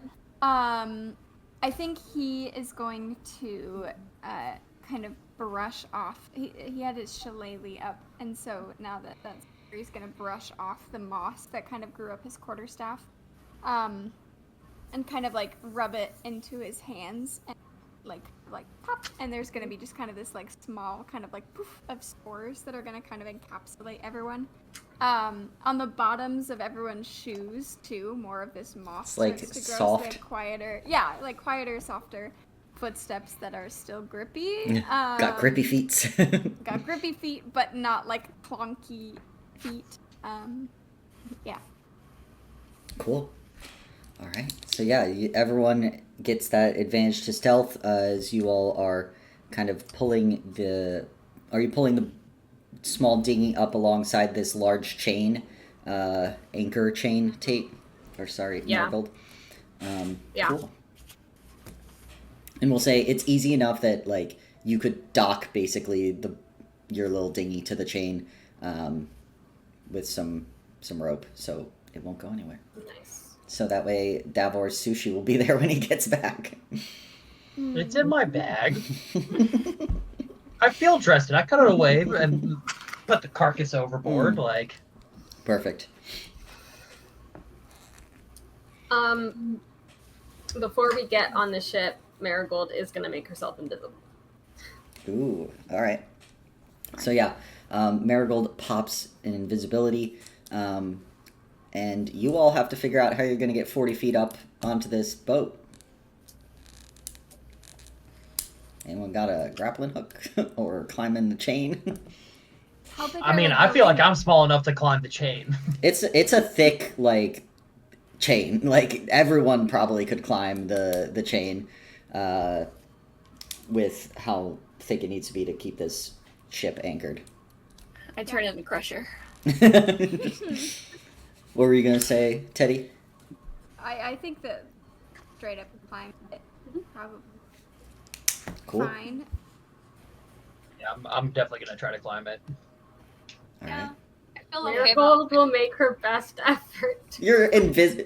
Do you really want to be invisible while you're climbing this chain, or do you want to wait? Here's Splash. Yeah. but I don't know. Oh, I guess there wouldn't be cameras on the chain, so I'll wait. I'll do it like as soon as we get close to the top. Okay. Yeah. Once you know if you succeed or fail on this check, then you'll know. Yeah. Cool. If you want to ride on my back, you can. You could just wrap around. Are you gonna be able to carry both Are you and gonna be strong enough to carry both of us? both of you fall into the water?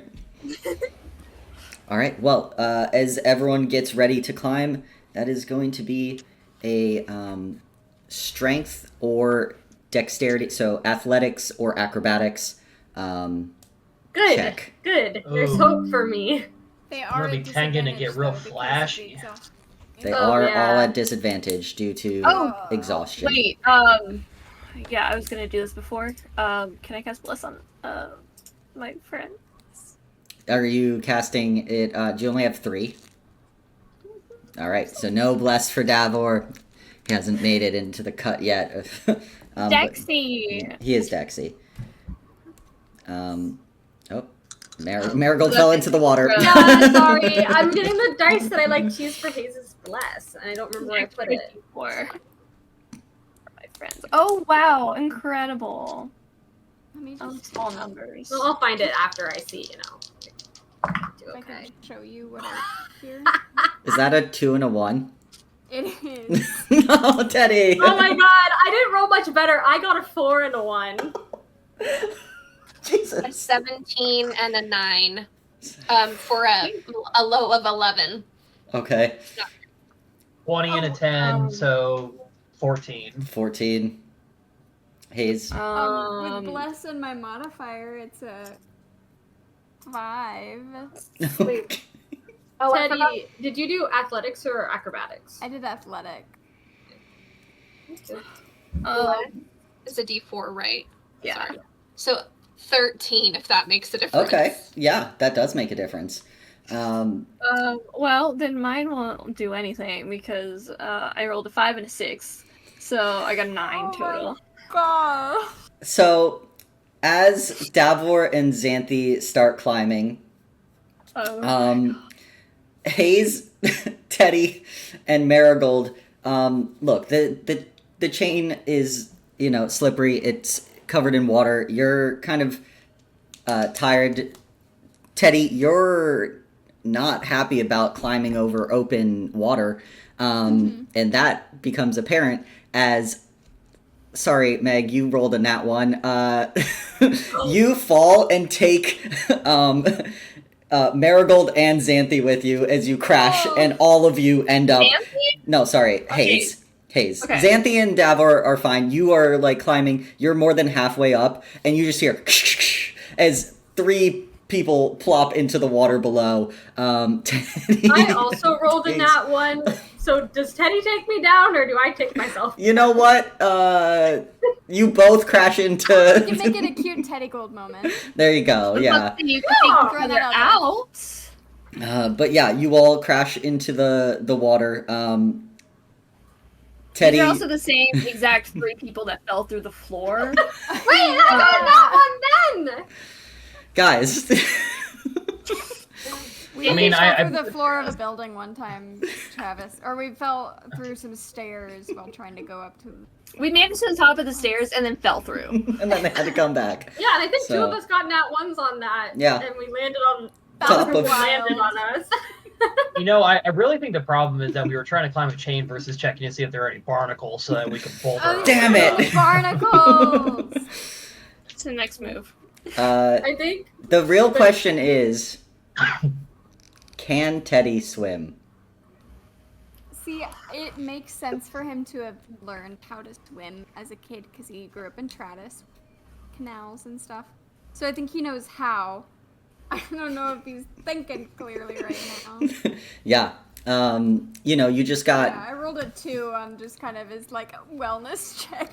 Yeah, Teddy, you get kind of pummeled into the water. You're kicking around. It's pitch black water.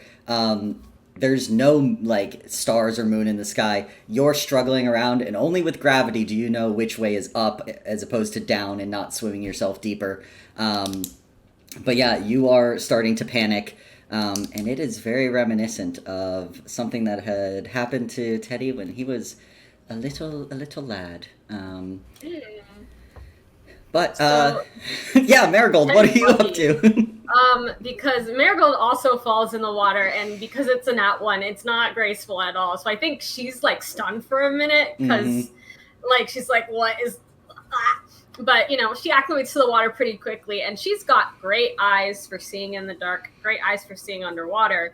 So she like comes up, sees Hayes, looks around. Teddy's not there. Nope. So she's gonna swim down, and seeing Teddy in the water kind of struggling, I think she's gonna grab onto his like arm or shoulder, just whatever she can, and then I'm gonna cast shape water to create ice underneath us, so that way A little elevator. get elevated out of the above the water. Yeah. Beautiful. Do I need to roll for concentration on bless, or is it just when I take damage? Just damage, and you didn't crit fail, right? You just... No. So you hit the water, but you're aware enough to, you know, be able to maintain bless as needed. And you are in the water for the second time tonight. Hayes really enjoying the water. So fun. But yeah, you all are now like clinging onto the basically So bottom this of the ice, chain. it's 5 feet wide, so we You can use it. it's under us. We're on top. At least Teddy and I are on top. You're Titanicing this ice. Yes, we are. Yep. No, in my head, Marigold, wet, inky, like some kind of like spooky mermaid, I guess. Teddy, She's you know, like the Little Mermaid, like hair flip out of the water. yeah. She would have to like kind of keep the ice from just crashing like right into freaked out Teddy's like back and head. She would have positioned her legs so that way his head is in her lap. And We're when they making get it out of the whole. water, she kind of like brushes some of the hair out of his face. Oh, that's Ugh. so nice. Are you Yeah. okay, Teddy? Are you not able to swim? I think he's kind of like they did not have salt water, and Travis is fresh water, which is better. I think he's just kind of like spitting out, like trying to like, you know, clear out the rest of his hair. I think he's lost his cute little fisher beak. Gone. No fisherman's beanie. And just kind of like taking a minute, he's gonna like kind of wipe his face off. I can swim. I just don't like the water. Oh. He's gonna kind of like look up to make sure that like, you know, sorry he knocked Hayes and Marigold down, but checking on like the other two. to Yeah, make the sure other two they're are just like not like climbing "Whoa!" up. Yeah. I'd say Davor's probably made it nearly all the way to the top because he also doesn't really concern himself with the chaos that's happening below. He's quick to scrabble up. Xanthi, you do turn and see this whole your entire rest of your like usual crew just in the water, but they're clinging on, or like they're to the chain, so they will eventually be able to make their way up to you all. Yeah. Marigold is invisible right before she gets on the deck. Cool. Marigold pops in invisibility. Xanthi and Davor, you get first choice of any things you want to do, as you did not fail your save, and you are or fail your check, and you are able to be up into the ship. I mean, I'll poke my tiny little head over the side of the ship. and just Honestly, see you if might there's even be able anything to on the- see like through the little through like the area porthole. that the chain is fed through, so it keeps it from like breaking all the wood. Yeah, you're small enough to Yeah. do a little peek. Well, let's say I do that. Cool. Yeah. Gonna give me that check. Never. Where is it on the page? It's an 8. An 8. Unfortunately, with looking through that, you can only get like a pretty narrow field of view. And what you see from here is kind of like almost, it's hard to describe. It almost looks like there's ice, like that. You see like a little bit of the deck, and then like a square bit of like some ice or something like that. But yeah, that is what you get peeking through with an 8.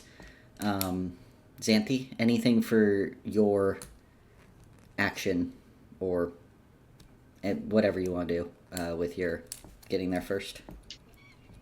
I guess, yeah. I mean, I would try to just very slightly peek Are you over going the- over while Davor's like looking through? Kind of. Yeah. Yeah, sure. All right. You're, Yeah. I'll be like, oh, excuse me, sorry. Don't mind me.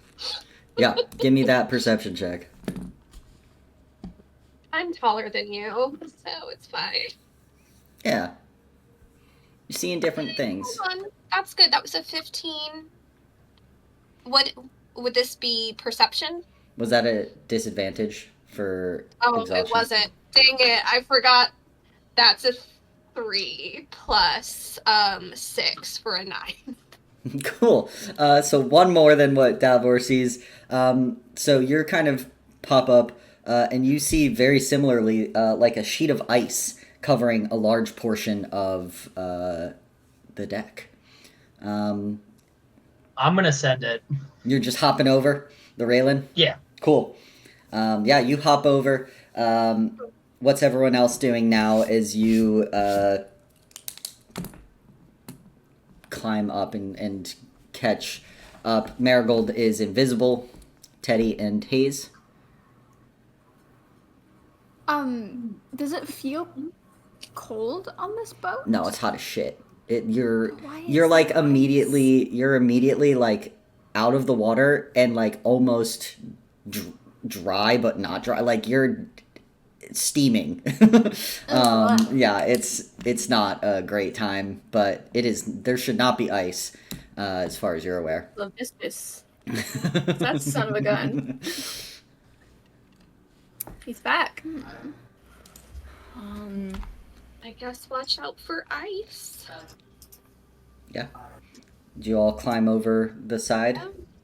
Nothing for it. Mm-hmm. Yeah. So you climb over, and now you can see from this area, like the large expanse of the deck. You can see, the wood outsides, and then most of the rest of the like ship's deck is covered by what you thought was ice, but now looking at it closely, might be more like a hazy bluish opaque force field that you can't quite see through.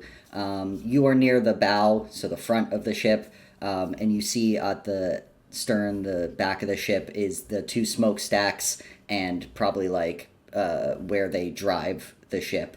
You see there's 2 cranes on either side, like attached to the deck, and that is all of like the important things you see as you're here. And there is like a railing around where that ice is. Well, So I'm gonna force say, field. since I was the first one to send it, Mhm. I prop myself up on the side of the railing, like just kind of relax and like acting like I'm taking a nap. Which railing? The railing to the boat or the railing that's around like the force field? Well, like the one that I climbed over Cool. Yeah. to full send. So You I send just it and then I very nap. I very quickly send and then just like Just nap. as quick as I can, just get up against the rail and act like I'm sleeping. Take a little Such a nap. goober. Cool. Yeah, so what are y'all doing as you're now on this boat and you have that information? I would like to make a perception check.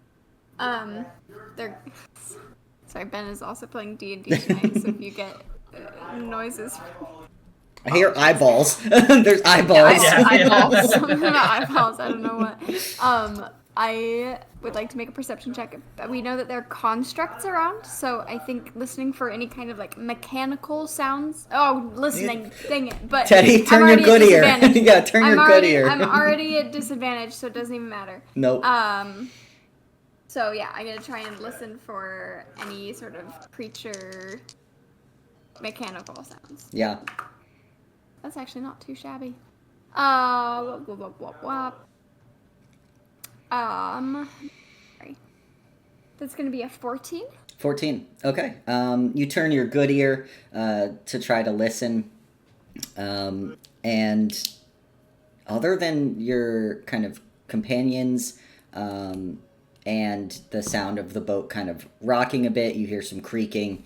You don't hear like any real machinery. You can hear a bit of the smokestack, which you can also see at the stern of the vessel. There's like this two huge smokestacks that are leaking this like neon blue steam into the night sky. But otherwise, the boat looks empty and quiet. I think he will kind of relay that information to everyone else. He'll say, I know that we're expecting constructs on the boat, but I'm not hearing anything or really seeing anything, so if they are here, I would wager they're likely below deck, maybe guarding or manning the ship in other ways. Makes sense.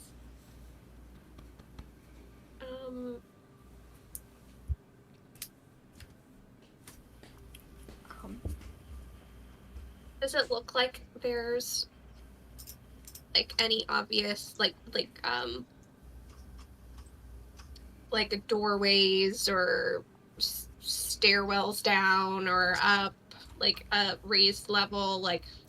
Yeah, so looking, you can see that there's like that railing along that force field that you can't see through, and there is an opening where you could see there would be a ladder that would go down. At least one right in front of you and one on the far side of like the other side of this area as well. Otherwise, the other only place you see a possible thing is a door to kind of the helm, maybe engine area. You're not sure where they drive. That's it. That's all you got. The rest of it must be somewhere else, because there was 40 feet at least above water. Never mind how much below. So.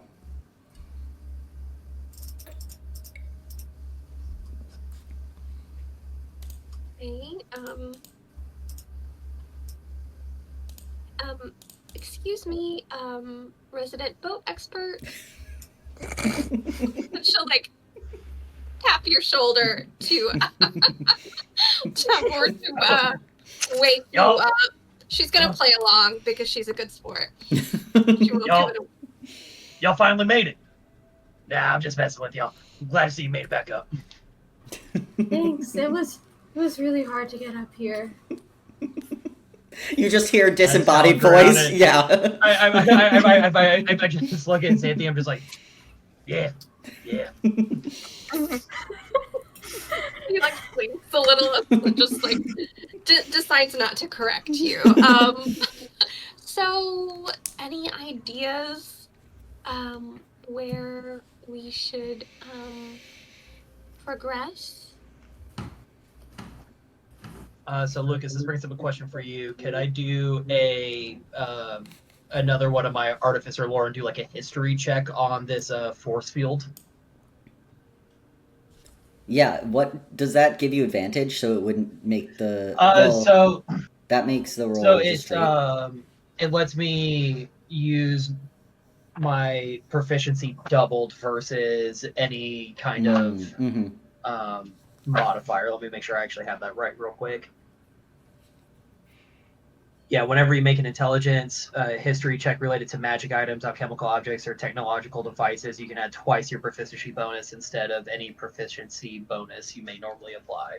Yeah, I would say this counts. Great. Most things on this vessel probably would count towards that. Well, fuck me on this disadvantage. That's a 7. A 7. Yeah, you all are like sweating buckets, very uncomfortable it's that like, well, Travis knows from living in DC. It's when you walk outside and you're like, I think I just went swimming, like physically in the air swimming. And it's getting worse as the night goes on and the Nine Hells merge is lasting longer and longer.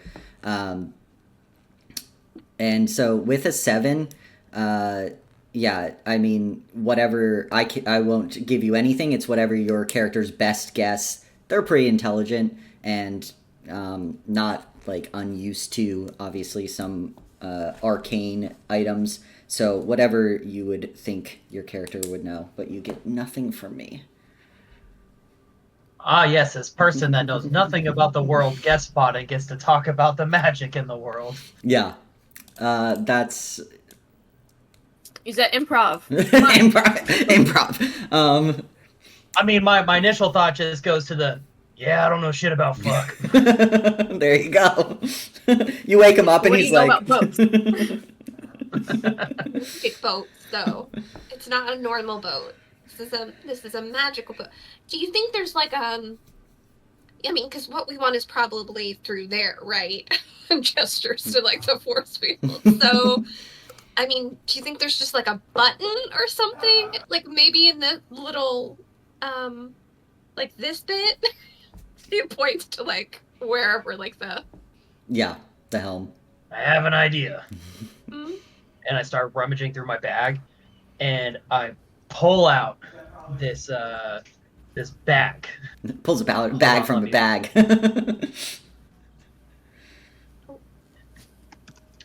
Give me 1 second. I forgot to pull this up earlier.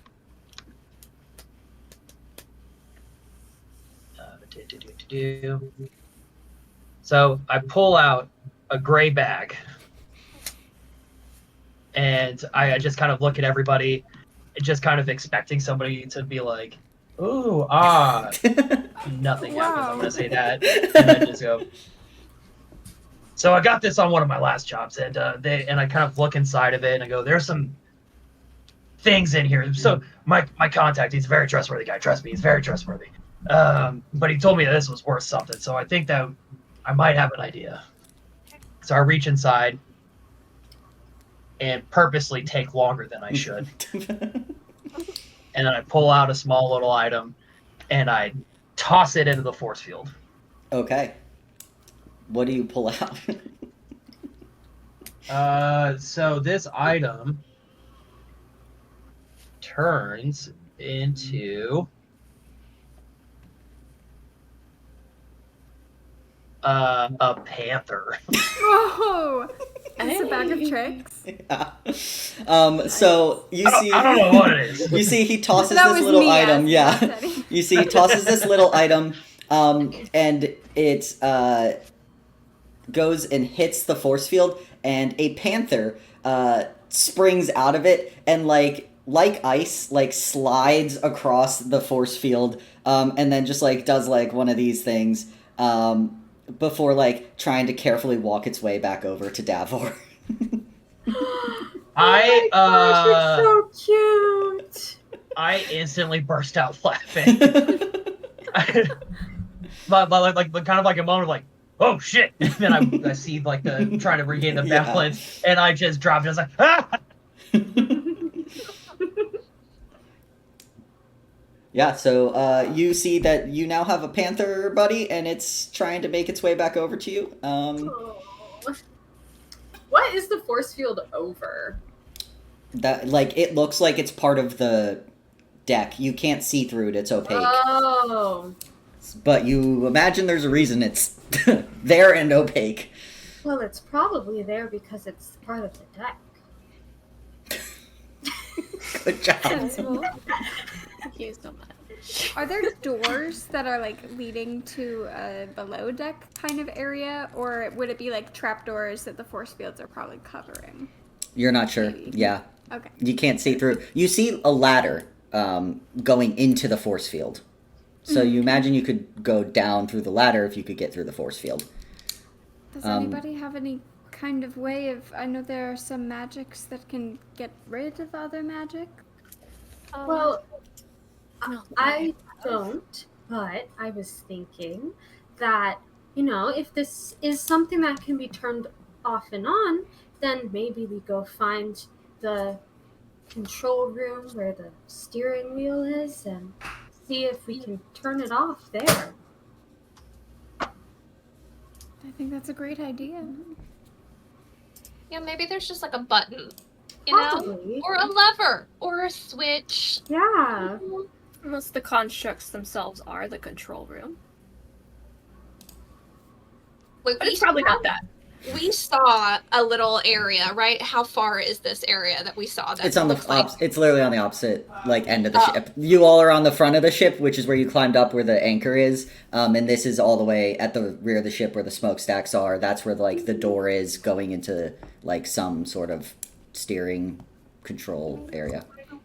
Like, I mean, that's where it would be, right?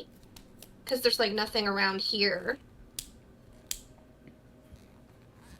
Yeah. Tate, you're muted. Oh, yeah, maybe we sneakily go there and look for just a conveniently placed button. Yeah, I'm sure they will be very conveniently placed and Yeah, very obvious, maybe labeled, and you just press the button. could be. Sometimes the simplest solution is the correct one. Is to throw a panther onto a force made field. that Don't knock it till you try. It's true. And It was pretty cool. You know? It was pretty cool. Hey, we at least know that we can walk on it. There you go. Yeah. Very true.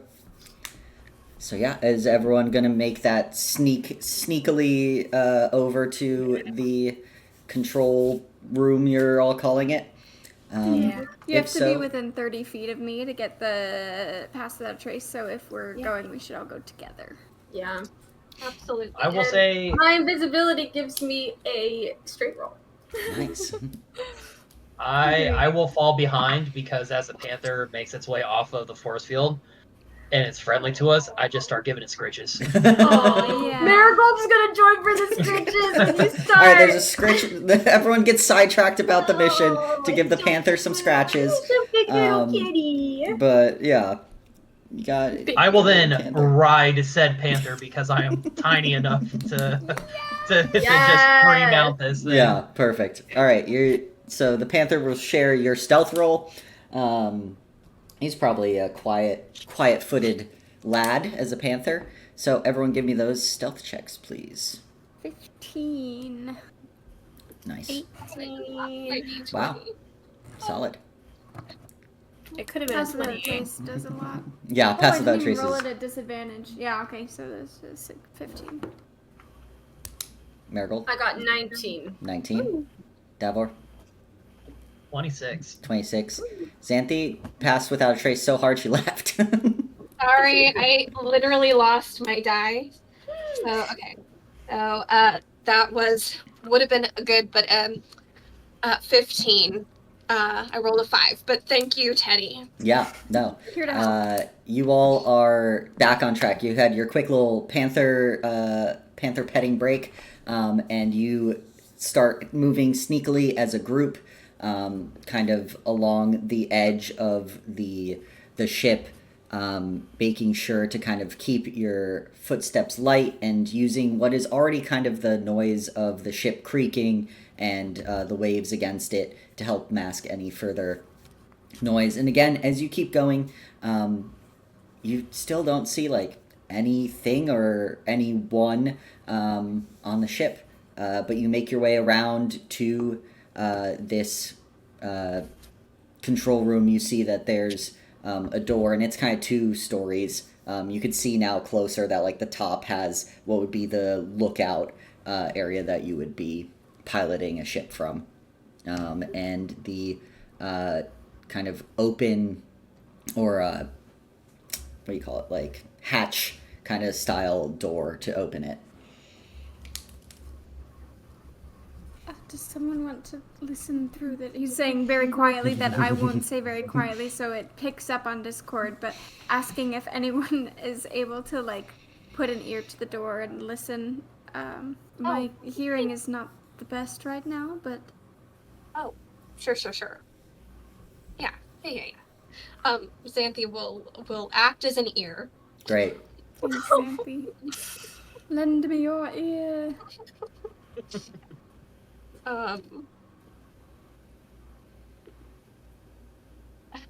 13, and that is a 4, but for a total of 10. 10. Okay. Yeah, you kind of listen, and again, silence. Silence as in the normal noises of the ship. Don't see or hear anything. It sounds like ship noises.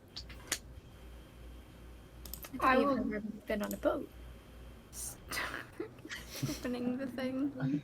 That's true. Well, the noises that we've been hearing thus far since Oh. we've been on the boat. No extra noises. Just regular boat noises. But yeah, you go and you're able to open the hatch. It's not locked or anything like that. That would be a security concern if you're gonna lock someone into a boat. But yeah, as you enter, you see that it is kind of a starkly clean space of polished metal and wood. There are a bunch of different gadgets and switches all across the kind of lower level, and then there is a ladder on the far wall. You don't see like a steering wheel or anything, and you imagine that's probably up where you had seen the glass paneling to look out and actually be able to see above the front of the ship and maybe not crash into anything. But yeah, as you kind of take a look around at all these levers, what are you all looking for? Are they labeled? They are labeled because We're looking that's for good the practice. turn off the force field lever. Yeah. Below deck, secret passage, any of those. Yeah, not picky. Yeah, anything I wanted to share with the class, I'm willing to accept. If they're colorful buttons, I want to look for like blue ones because the force field is blue. Good call there. I want to look for the red button. To press the red button. All right, with that, I will say you can pull up Roll20. Hey, does your family's boats have anything like this? Have you seen Yeah, them? could I make some kind of history check Yeah. to roll a nat one on it? You can make, yeah, I think a history check is acceptable. All right. Can I do like a luck check to see if I ever decided that Morse code might be my thing in the past when I was like 14? Sure. Sure, why not? My Why first not? non-flop history check. I got a 16. Ooh. 16. Yeah. Yeah, I'd say you're aware with Morse code. You can tell me which one of these you want to learn with that 16. I feel like that one. That one? Yeah. Oh, how do I delete that now that I did that? You'll see. I actually don't know. That's worth a shot. Sorry, Lucas, so you might need to clean up that mess. Yeah, I for can me. clean that Oh, up. just kidding. I can just put it away. There we Ah! How do you do that that? You're second making the clock. that second one is going to be a F.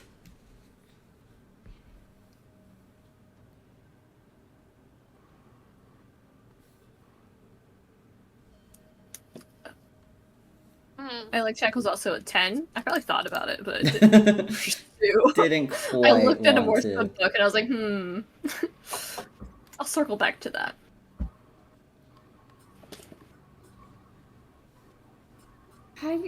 I'm sure that there's like a puzzle element to this and not just relying on our knowledge of Morse code.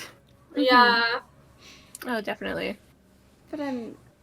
I had a dream that I was doing a ship-themed escape room last night, and I did There very you go. poorly at it. Oh, And someone no. brought their dog that kept biting me. It was not a fun dream. But yeah, The down if- ones, what if they're written backwards? Oh. There's also letters backwards? I don't know Morse code. So, like, I would dot, say dash, someone dot, else dot. could make a history check, probably Davor, with code breaking if you wanted to try to get that last letter, that other letter, because that might. The last letter. Well, the last one do we left. know for, Yeah, that one, because you know the others are the same. Yes, that one. Sure. But are we actually certain that the 3 dashes is the O? It's I an mean- S or an O. It's It's an O. SOS is ... .. So those are the only two Morse code letters I know. And I'm Good sure ones to know. it makes sense that Now you know Marigold that. also knows that. Yeah. As someone who's been on a boat. So she is aware. With my artificer lore, that is a 16. 16. Yeah, that is an N. Often. FNAF. 5 Nights at Freddy's. The constructs Five are Nights the at things Teddy's. in 5 Nights. Also, making sure you're aware the levers are underneath each of these. Okay, so- Just so that Like one's up, that. down. Oh. And are So the we just need levers to movable? We need to throw all the levers for off. Oh yeah, that makes sense. Oh my god. On and off. Yeah. So we So put this N one up down. and this one down? No, the other way around. Or, yeah, the other way This one around. down, this one up, and then. Or do we Well, I want mean, to- some of them could already be off. Like, I don't feel comfortable touching any levers until we get a better idea of what the letters stand for. Because there are two Well, F's so- and so they're both can- down. Oh. Yeah. But are the O and the N up? Yeah. So we pull the O down so that all the letters for off are down? Wait. Okay. Oh, that makes sense. On. So It's the with the O and the N, the levers are pushed up. You take the N down and the two F's up. Yeah. To spell off. Or See, you in my put the brain, O it down spells to in. spell off. Yeah, that's what I'm thinking. Like, down is, like, activated, essentially. I thought, no, wouldn't down be off? Like, not activated? So moving Yeah. it up would be activated? Yeah. I mean, on a boat, though, you pull the Lucas, lever take- down to go. No. Not always. Oh. I've already- Not- But that that's- is not Can we get always. the description of the levers again? Yeah. So underneath these, which it says force field, so you are aware this is the force field. The O, the lever is pushed up. The F, the lever's down. The N, it's pushed up, and the F is pushed down, which means right now the two that are up are spelling on. Which means Yeah, so drop the N. Oh F's my up. god. Yeah. Okay. Switch the F's in the end. However they are, switch them. So smart. I didn't even take into consideration that O and spells on. Nope. What does ON spell, Morgan? No. No. Well, if you rearrange them and then you add a few letters Sorry. and you take them away, it spells off. All right. Yeah. Who's flipping the levers? I'll flip them. All right. Tell me the sequence of the lettering then, or the levers. Sorry. O up, F up, N down, F up. Cool. Correct. Yep. You flip all the levers, and you hear a Magitek noise of, which sounds like something powering down. Yay! Nice job. It's the boat. The boat just turned off, actually. Oh my god. But yeah, you is anyone doing anything else in this area, or are you just peeking back outside? I don't know if anyone like I resealed wanna the door behind them, see- so I want to see what other types of things we can control. okay. Yeah, you see one that says like auto docking. It's got an auto docking feature that apparently doesn't work because they can't get close enough to a dock to do that. There's another one Yeah. that controls the cranes. So it looks like these are again similar, just like on off for all of these. There's the cranes, so activating them, and then there is like what looks to be a closed button that just says like engine, and that one is locked. So you Darn. can't go steal the boat. No other fun controls down here. No other ones. That was quite a few amounts of levers And I mean, then there's gadgets for like water temperature, wind. You see one that has a planar kind of clock, so to speak, and it's at the 9 hells right now to give you information about merges. But those are all the things What's here. the water temperature? You see that it is slowly rising. You can see, like, as it goes up, as it is getting warmer and warmer. But probably like 60s. Just falling into boiling Okay. water. Oil. This is a pretty fancy boat. Well, I mean, falling into warm water is safer than falling into cold water. That's true. But yeah, do you all peek back out of the door? Yeah, so as you look out now with the force field shut off, you can see that you are looking down into what is a giant open bay that's filled with boxes, crates, shipping containers.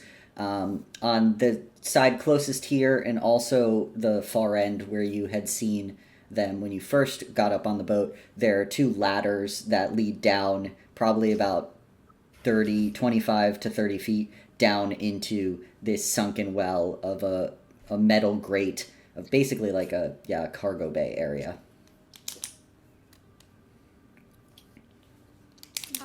And we still don't see anything. Nothing. Just Could I make a perception check looking for cameras? Sort of like we saw with the were-rat that one time? yeah, go for it. I don't know if I would have, like, if Teddy would have the camera. Some sort of motion detection technology. Mm-hmm. Only. An 11. An 11. Yeah, you don't see any kind of camera technology. Nothing like what you saw with the were-rat or what Xarius has. Nothing similar. Strange.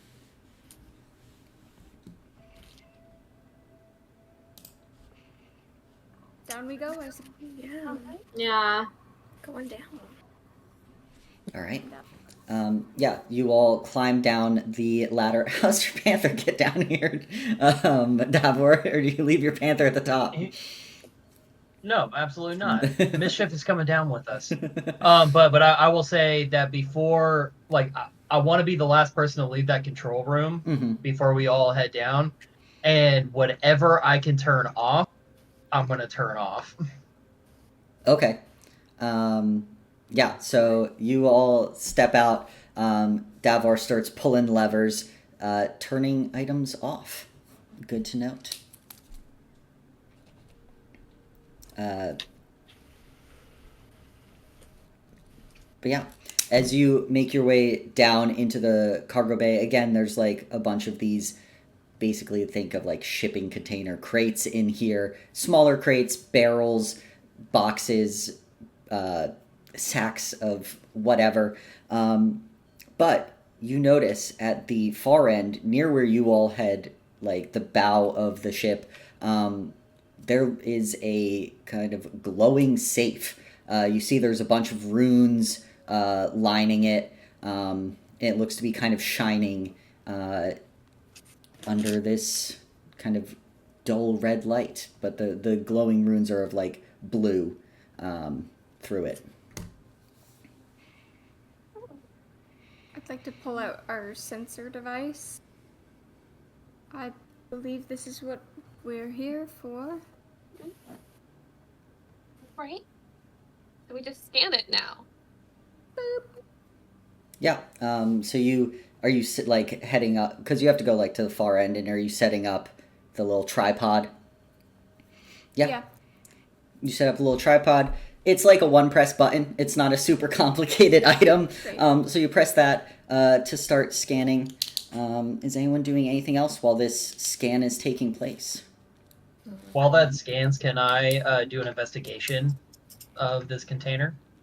Of the, like, because this one's not a container. It's like built into the edge of the wall, or you actually wanted to look at a container? The safe or the container? No, the safe. The safe.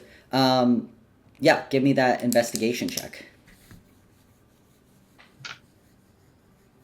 Jesus. This disadvantage is not fun. It's a 12. A 12. Yeah, how are you investigating this? What are you doing for this investigation? Any little bit or piece that I can get my hands on, I'm gonna try to like just torque it a little bit. Try to give like a handle, a little tug, just like any little. Because if I'm catching the description right, it's like inset in. Yeah, it's like into the wall. wall. It's at the very far end, and then into the basically the wall of the ship that would go into the bow. So then like I would also be like trying to investigate the hinges on it, like any exterior mechanism that I can get my hands on, tapping it, trying to just fuck with it in any kind of capacity. Yeah. As you all are kind of standing around, Teddy, you set down the scanner, and it starts doing its little 3D scanning. Davor, you're kind of looking at it. You see the glyphs, and you go kind of tap. Then you tap again. And then you pull a hinge, and then you realize there's not a safe there. It looks like there's a safe there. There's not a safe there. It's an illusion. Oh. So I turn around and just go, well, we've been had. I can't. This ain't a safe. This is one of the magic tricks. Oh. Do you want me to cast Detect Magic and see if I can find... I know about the different schools of magic now, so I could probably detect... No, that's something else, I think. With Detect Magic, can I tell the school of magic? Yep, No, that's right? what. Yep, you can tell the location if it's within, I think, 60 feet, 30 or 60 feet of you, and then the school of magic as well. So... Well, I would hold on to that spell because if they're making this appear like it's going to be an illusion of some sort, so I don't think we necessarily need to go as far as to try to detect magic on this one. Oh no, not for this one. I meant to try and snuff Potentially, out. there's another that's abjured. Right. But I see.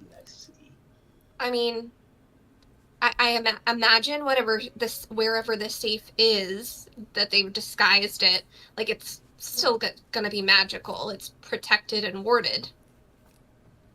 Do you think that's worthwhile, or should we just poke around? Is there any other Start way to knocking go? on walls. No, it looks like the ladders just lead down into this area. The walls are all kind of like the metal of the ship, and the floors are grated metal. And this is it's a container cargo ship. So somewhere as in a here. player, I would say that we are on a magic ship. I don't know if detect magic is actually going to put us towards anything. As characters, have y'all been given any information about how this scanner operates? Let me look and see what I jotted down. I just remember them saying the time frame, like it would take X number of seconds, minutes, like whatever. 45 seconds to a minute. Mm-hmm. Slaps the ship. This bad boy can hold so much magic. It sounds like if there are these other containers and this one that we thought was the safe isn't actually the safe, it could be like a hiding in plain sight sort of situation. So perhaps we could investigate these other containers and see if one looks... could I look and see...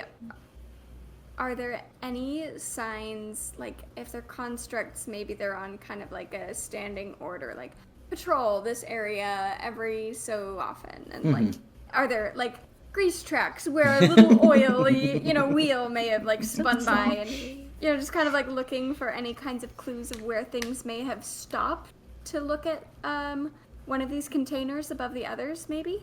Yeah, for sure. Give me that. You want an investigation or perception?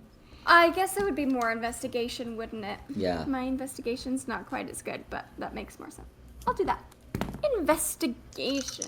And if anyone's doing anything else, because you all have been fooled but discovered the illusion of this safe. So if anyone's looking for anything else, casting spells, whatever it is, I just want to keep an eye out to see if we actually see any constructs now that we're down here. Similar to Teddy.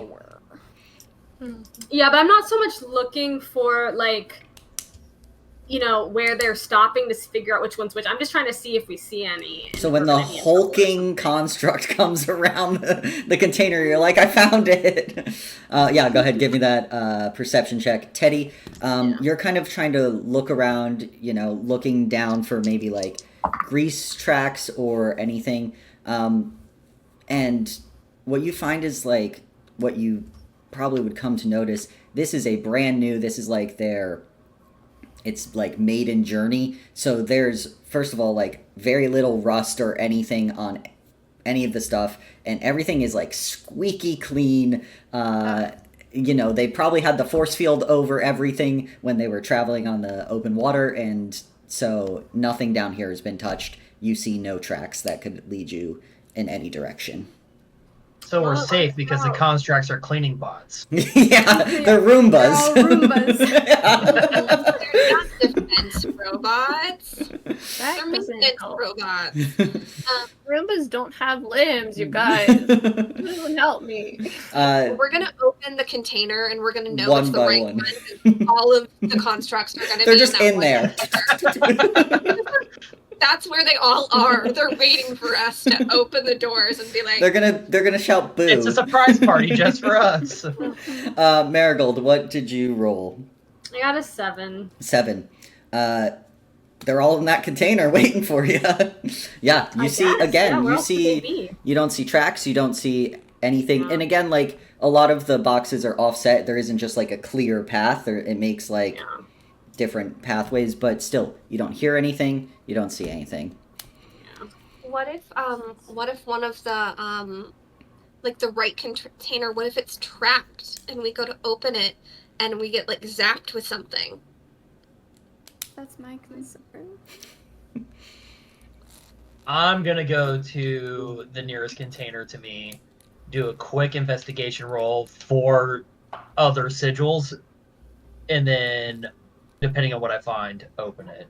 Okay, yeah. Give me that roll.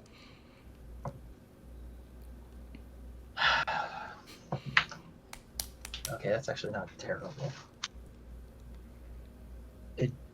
The disadvantage did negate a 20. Ugh. But that does get me to a 17. 17. Yeah, you're looking at all like the surrounding safes, the surrounding containers to see if they have similar sigils to the safe. And as you kind of get towards more of the middle area, you realize something you had kind of passed as you all had just seen the vault and headed that way. But right next to one of the containers that doesn't seem to have anything on it, just like a normal lock that you would put on a container, there looks to be a pedestal with some sort of like control panel on it.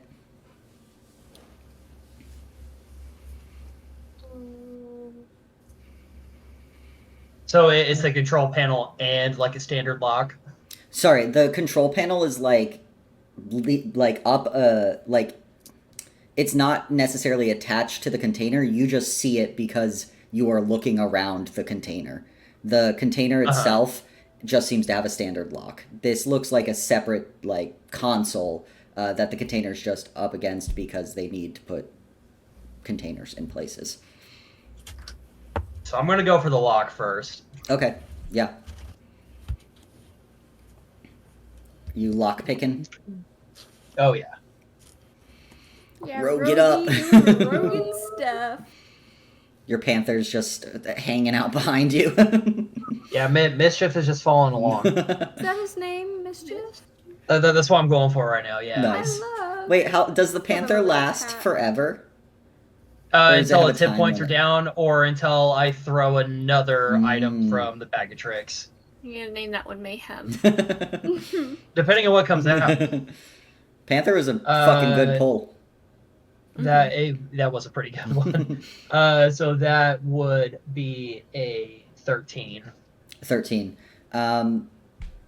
You feel like with some time, you'd be able to probably pop the lock on this. It's not one of the most advanced locks, but you're not able to get it open with a 13. I'm just so tired. Yeah. Your hands are sweaty. They're like slipping, trying to fucking be all dexterous. Gross. Yeah. But you do note that, like, with, you feel like you yourself get a few of the, like, tumblers or whatever. And so you know that, like, this isn't a super advanced lock, so it's probably not the safe unless they're trying to do the, like, put it where it looks so shitty that, like, no one will look here. This probably is just a shipping container. Copy. So I would relay that information to the group. Yeah. What do you think this does? Eyes the pedestal. Doesn't touch anything though. Okay, good. Yeah, I want to examine this pedestal to Looks figure bad. out what it does.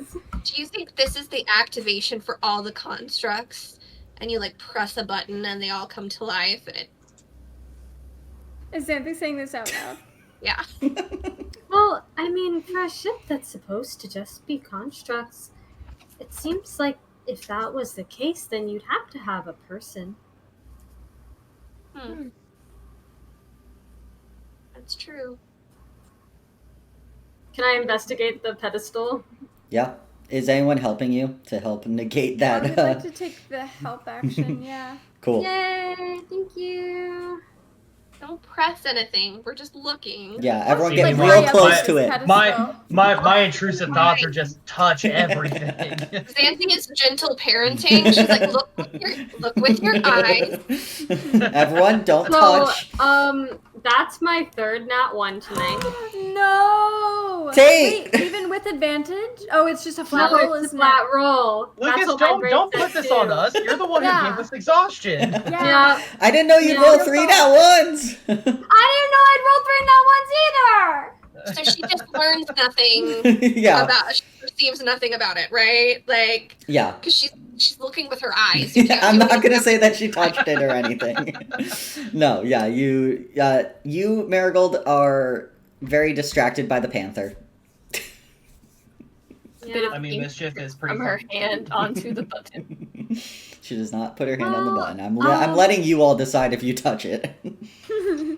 I don't really know what this does. It looks like a bunch of buttons and levers on a pedestal. If that How many helps. buttons are there? There are 4 buttons. Sure, Tate, there I are 4 also- buttons. I also have to ask: And 5 is there any script in a language that any one of us can understand? Yeah, Yeah, I that's a was gonna really ask good you, are there any question. kind of like markings of any kind? What are all of the languages that everyone knows? I think we got a lot between this group. No, you don't have all of them. No, because Well, we all don't have a lot of None- them, and a lot of us have Sylvan.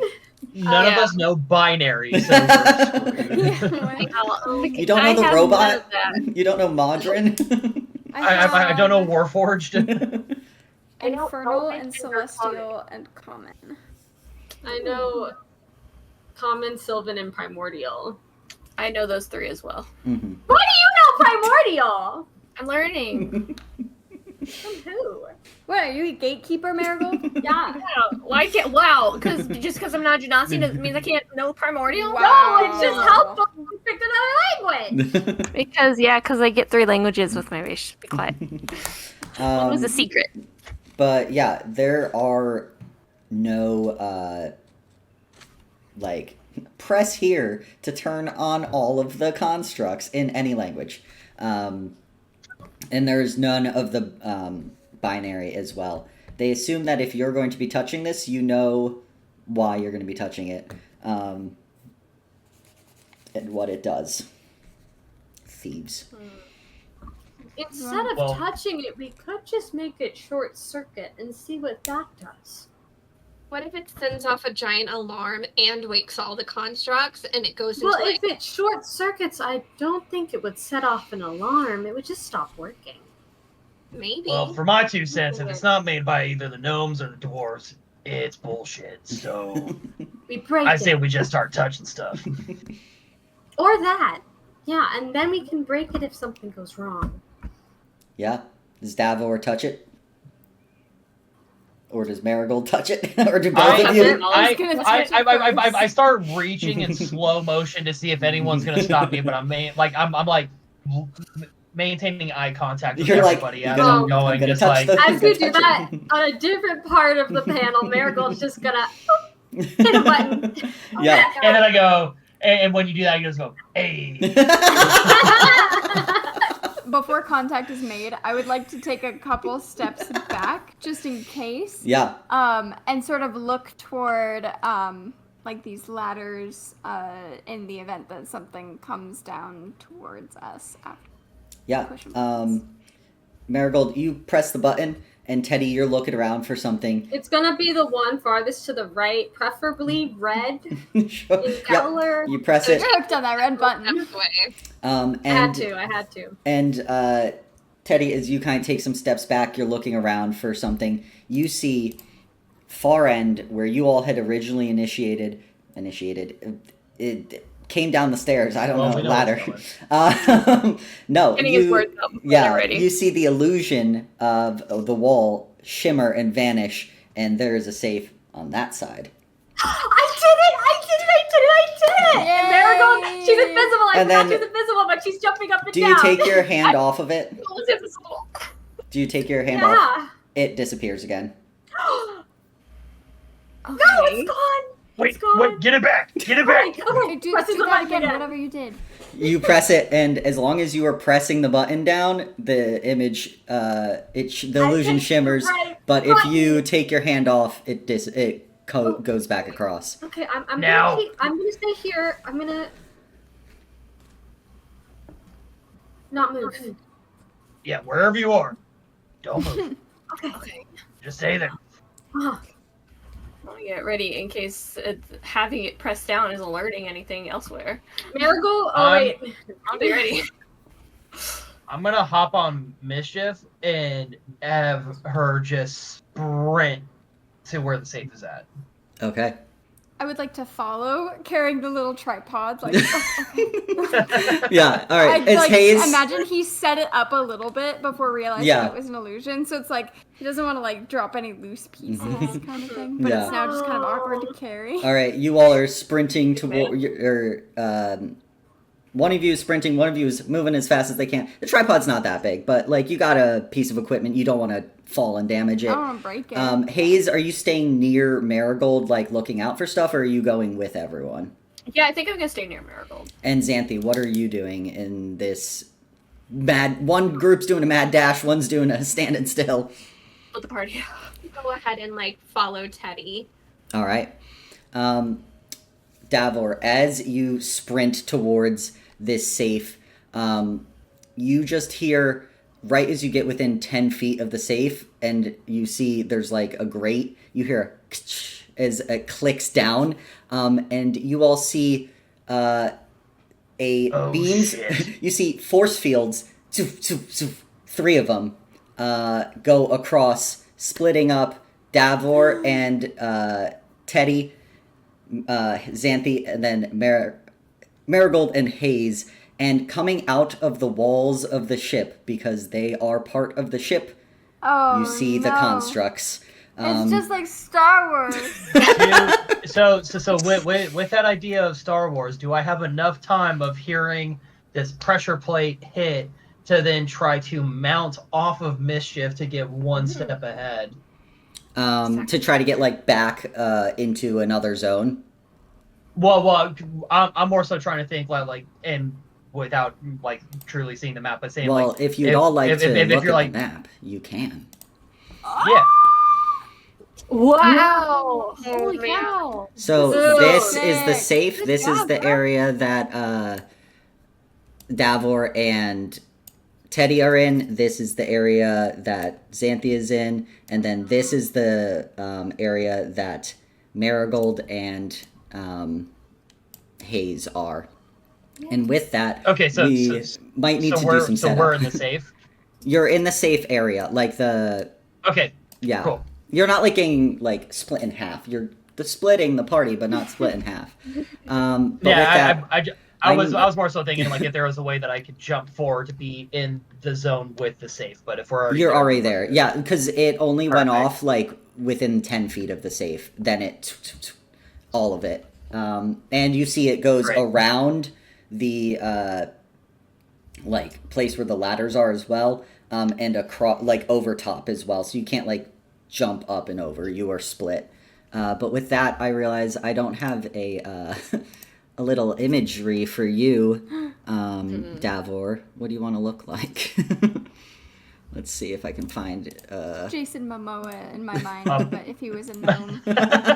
Yes.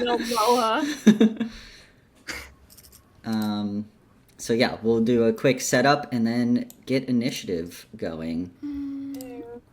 Initiative counts as an ability check, doesn't it? yeah. Sure does. I don't know which of my dice to roll. They all rolled so bad. Clean slate, you know, give him a new, fresh start. Opportunities. Maybe I rolled like 2 of the ones that gave me nat ones. Yeah, give him a There shot. are a lot of ones staring at me. Oh my word. Yeah. And all the numbers on my dice facing up right now are below 10. Ah. Do you have an image, Travis, for your guy? Did you? Oh, the constructs Google. are dope, though. No, work has been. Yeah, crazy. that's fair. I wasn't able to make a headshot. Redemption! My dice were nice to me! All right, I will find you a little background person. Let's see. There's got to be stuff on Roll20 for. Give him Crusher's pit crew. He's not. You could never. LOL. I would love to see them standing next to each other. For context, Crusher is a beefy 7-foot human.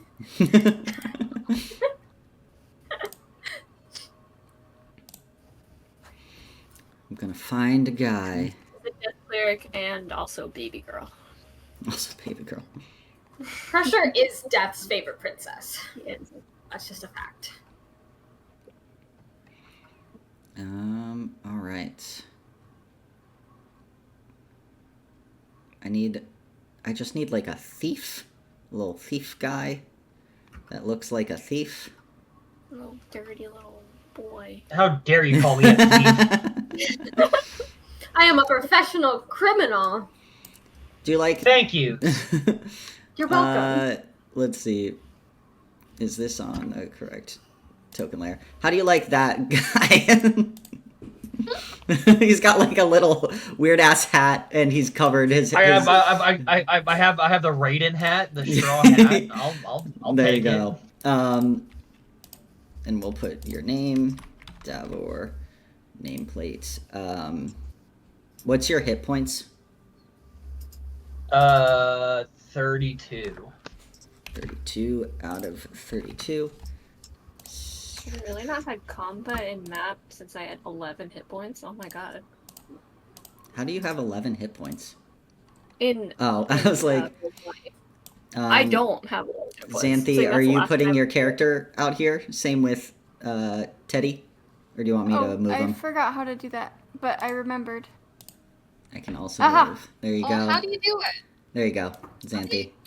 Okay, Cute. cool. All right. With that, everyone will go 20 to 15. Oh, Yes. Me? I got a 15 on initiative. Whoa. All With right. disadvantage. Anyone higher than a 15? All right, Marigold, 15. 15 or 14 to 10. I don't know. Me, I got a 14. Davor, 12. 14 is Hayes. 12 is Davor. All right, Teddy, Xanthi. 6. 5. All right. 6 for Xanthi and 5 for Teddy. Marigold, you have your hand on this button. You can just peek around the kind of container. You saw Davor on Mischief sprinting towards the safe that's visible when you have your hand on this button. Hayes stayed with you, Xanthi followed, and Teddy followed. And as Davor got right in front of that safe, something happened. Something was triggered, and these force fields started sliding across, blocking you all from each other, kind of sectioning you off. And I will say this for everyone who's looking around, you can see that there are these kind of gems that are inlaid in the ship wall that are what you imagine the source of these connecting force fields. And with that, Marigold, are you still invisible? Yeah. Okay, you're invisible. What are you doing? How many buttons are on this console? You're just gonna start pressing shit. So I know you said that there are 4. There can be 4 buttons, but that does mean you have more buttons to press before they might do something. I was just making stuff up because I rolled a nat 1. I know. So if there, okay, great. If there are 4 buttons, I'm gonna mash all of them. Yeah. I'll say that it's a free action. You start pressing shit. As soon as do you stop pressing the button that's showing the safe? Yeah. So yeah, that you see the safe kind of like turns invisible again or meshes back into the wall. You're not really sure. One moment it's before your eyes, the next it's not. But as you're pressing all the rest of these buttons, maybe you're not pressing them in the right order or whatnot, but it is not Nothing's doing happening. anything. Nope.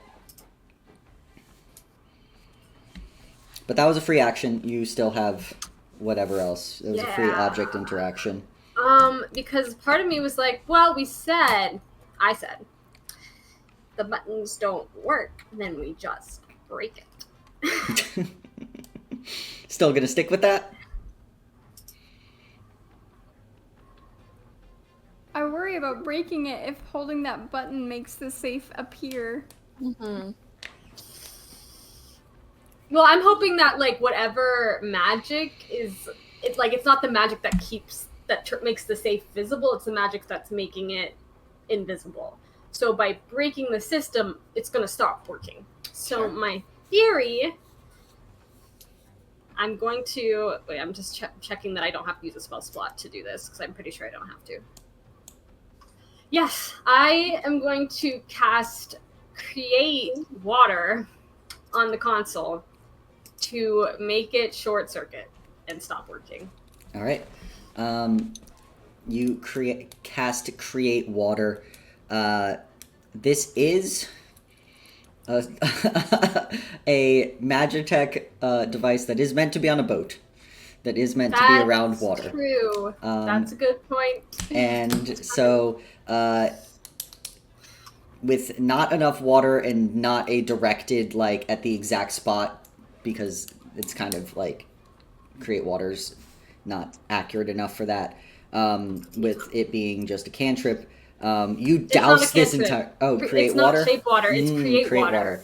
It's Um, you create up to 10 gallons of clean water within range in an open container. Alternatively, the water falls as rain in a 30-foot range. Never mind. I thought I was going to just dump all the water in one place. No, that's kind of lame. I'm not going to do that.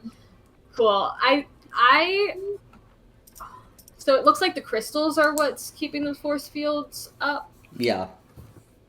Okay, well, I don't want to break the one that's behind us, because that will hopefully keep that other construct out. But I don't like that Xanthi's by herself right now, so I think I'm going to cast a spell to try to break this crystal a little bit. I'm going to go over... Ooh, wait, hopefully this works. Let me check the map. Hayes, why are you so close? Paladin. Ew. I know you hate paladins. I do. Because I want to cast a spell and I don't want to hit you. Move me out of the It's way. it's I close can't! quarters combat going on here. Because it would be nice to like run over here and get the construct and the crystal, but I mean, actually, either way. Morgan, are you okay if I hit Haze? Yeah. Okay. I'm gonna move over here. I'm gonna cast Thunder Wave so I can hit that crystal and the construct. All right. Go ahead and is that a save or an attack? It's a Constitution saving throw. The crystal automatically fails. It cannot make a con save. Yeah. And so just the construct. Yeah. That's going to be a fail. And Haze, Well, you have to make the yeah. save too. Hayes has to make fail. The construct fails the con save. Yay! Yippee!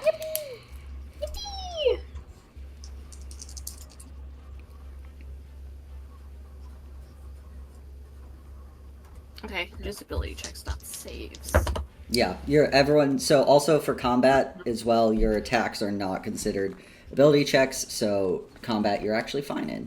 The adrenaline's pumping. Yeah. I did roll 2 dice, not thinking about it. One of them was a nat 20. I'm gonna re-roll with 1 die. Okay. All right. Just want to be honest. Where are my saves? They are con save. Yeah. Yeah. 11. No, that fails. Hmm. I didn't roll that great on my damage though. That's only 5 points of thunder damage, and technically, and it's pushed 10 feet away from me, which would make if they fail to save, they're pushed 10 feet away from me. All right. Well, Hayes can't go anywhere, as Hayes is against something. That's the direction. It would be I down. can't move like here. I mean, do you want to? I guess you could. Theoretically, sure. I mean, you get knocked back. Sure, would that's I? fine. Yeah, 5'10". Yeah. Marigold, you cast this thunder wave. It starts to do some damage. You see some cracks on. I need a way to keep track of these. Hold on. Sorry, did not occur to me about that. Does some damage to this crystal. You can see it starting to crack and like spark a little bit. And you see that this creature that you cast Thunder Wave, it takes 5 points of damage, but it also phases through the force field. gross. It goes. Oh wait, there's a crate there. Never mind. That's as far as it can go. It goes, but it does go through the force field. Okay, well, yeah, we should probably still try to get these force fields out of the way. Anything else, Marigold? Hayes, you're up. No. Or you're on deck. That's all I'm gonna do on... Wait. Actually, I am. I moved... What? How far did I move? I moved like 15 feet. I'm gonna move... God, I just don't want to be close to any people, any constructs that could hurt me. I think I'll just...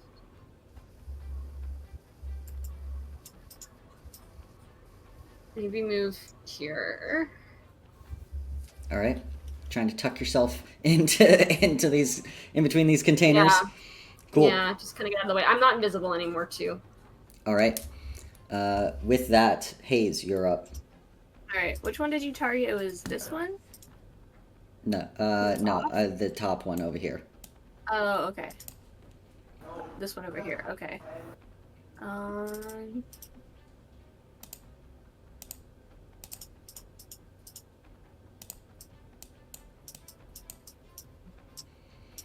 I would hit this other one. This one. All right, Can swing I for hit it. Yep. Okay. 21. Yeah, that hits. Yeah. 1d8 because I got my shield, and that's 8 points of damage. All right. Yeah, you see that it. You crash into it. It's still up, but it is taken damage. Okay. Anything else, Hayes? Yeah, I am looking at how fast I am. 25, 30? You move out of range, and that creature is going to attack you. Yeah. You're fine with that? Yeah. All right. It is going to make basically like its claw attack. It's just going to swing at you. That is 17 to hit. No. Okay. Yeah. So it swings at you, and then that's it. As you move From out here, the way. can I, since I'm on the edge, or is it this right over here? That's the button. You have, it's the far side. You'd have to be in front of it or on the other side. Okay. I tried. All right. Hayes, that's it. Okay. All right. So now it is my turn. And it is. Oh, Yes. if it's your turn. Since this thing is starting within 10 feet of me, I would like to use my reaction to try and deal some necrotic damage to it, so I need a Constitution saving throw. Please. Let's go. I'm on top of it now. 18. Yeah, that'll do it. Never mind. You're ready, but it's. I'm said ready no. to not get it yet, but one of these days, it'll happen. All right. So, Teddy, as you have this spore around you, this first one, you see it come out of the wall. These two like hand blade saws, and it's going to make 2 of these rotating saw attacks against you. Oh no! I think he has this brief moment of like, it's just like battle bots. So it's going to make 2 rotating saw attacks and then a bite attack. I'm going to roll them in order. Okay. First one's a 7. That rotating saw does not hit. Second one is a 17. That one does. So 1 hit. saw, and then a 19 on the die. I will. So I that would think- be a 23 to hit. Okay. All right. You take 6 points of piercing damage and 4 points of slashing damage as you see like this steel jaw clamp into you, and then with the saw. Ouch. And it is going to.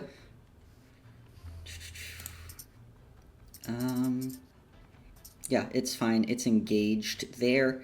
So with that, that is this one's turn, and now we're going to the one all the way on the far side. It can move 30 feet. 5, 10, 15, 20. You see it phase through the force field, not impeded by this. And with that, same thing to you, Hayes. A bite and 2 saw attacks. So first up will be first saw. That is 16 to hit. Second saw. That's a fail. Third saw, 19 to hit. Or third bite. I need to do that in the other order because I definitely did them. But you take 6 points of piercing damage as you see this creature with handsaws come towards you and just take a chunk out of your shoulder. Is it the one with the tattoo? The tattoo? No, it can be the other one. Okay. And with that, Davor, you're up. So, for my bonus action, I'm going to command Mischief to go attack, and forgive me, I have not used Roll20 in 5 years. Well, whatever, I can't like ping it, or I don't know how You to hold ping it. down the right trigger. Yeah. Yeah, Mischief is going to go attack that one, but the thing Cool. is that because I'm riding Mischief, like we're actually sharing the same tile, Okay. so that gives it its 20 feet of movement to do the pounce Cool. maneuver. So yeah, tell me what that does, that and is, then we'll move you over there. Target must succeed a DC 12 strength saving throw or be knocked prone. There you go. DC 12 saving throw. Fail. So, knocked prone. So, it is knocked prone, and now the panther can take a bite attack against it. Go for it. Which it is going to be a 17 to hit. Yeah, that hits. And so it deals 6 points of piercing Did you damage. roll at advantage? Because it's prone. Wait, hold on. Isn't it at advantage for being prone, or is it an automatic critical? I think it's just advantage. I think it's Creature an automatic has- crit if you're doing if saving you're throws. saving throws, and you have disadvantage. Wow, I would love my internet to load right now. Even rolling at advantage, it doesn't change anything. I didn't get a Okay. net, so. You do have advantage, though, if you're within 5 feet for being prone. So, but good to know. 17 still hits. And sorry, what was the damage? 6 points of damage. 6 Piercing points. damage. Sweet. To this guy. Nice. Yeah, you see that Mischief takes a bite and does a little, like, shake, trying to rip, some of the connecting wires together. Cool. What else are you doing, Davor? So I will say that in that move of like the bonus action, I would take 5. If you will allow it, I'll take 5 feet of movement to like dismount as Mischief charges, Mm-hmm. and then I would get myself kind of like in position somewhere in this area. You should be able to to then move draw- your guy. Let's see. I Controlled just by don't know all. how to. You should just be able to drag it now. Click and drag. Oh jeez. But I can also move them if you would like. But hey, There there we you go. go. But then to draw out my short bow and take a shot at that gem. At this one or top or bottom gem? The top one. Yeah. Go ahead and do that short bow attack. That is a 12 to hit. Just misses. It like dings off the side of it, not enough to cause damage. Roger that. That's my turn. Cool. With that, it is now the drone's turns. The other drone's turns. All right. That was probably really loud. That was right over my fucking mic. All right. This drone is going to stand because it was prone, so now it only has 15 feet of movement. And it is going to kind of conjure together, very Dragon Ball Z style, this orb of blue, like, magic and shoot it at Davor. I need you to make a Constitution saving throw for me, please, Davor. At Davor, At Davor. should be attacking Mischief. He'll get there. Throw the cat under the bus. Yeah. That's a 12. A 12. Davor, this orb encompasses you, and you are essentially trapped in stasis. I will put, let's see, something to showcase that. I'll tint you blue. There you go. Davor's in an orb. Oh no. Davorb. Hey, as long as I'm not green, that's how I die. And with that, the drone is now going to make 2 fist attacks at Mischief, as you are out of play for now. I'm gonna punch a cat? Gonna punch a cat, Wow. but this cat's Dexy. I rolled a 2 and a 4, so there's like a broken arm that's trying to like swing at fucking Mischief with, but with that, it's gonna stay there. Doesn't want any attack of opportunity from that cat, but actually it will move here. That's still fine. bonus action, it is going to take Davor. Fuck off. And at 5, 10. No, it just moves Davor's orb away so it has some room to do things. And now we're going to move to the next one. Same thing. Xanthi, you just saw Davor get encased in this orb. And you see, as you then look over, this other one is shooting one at you. I need that Constitution saving throw, please.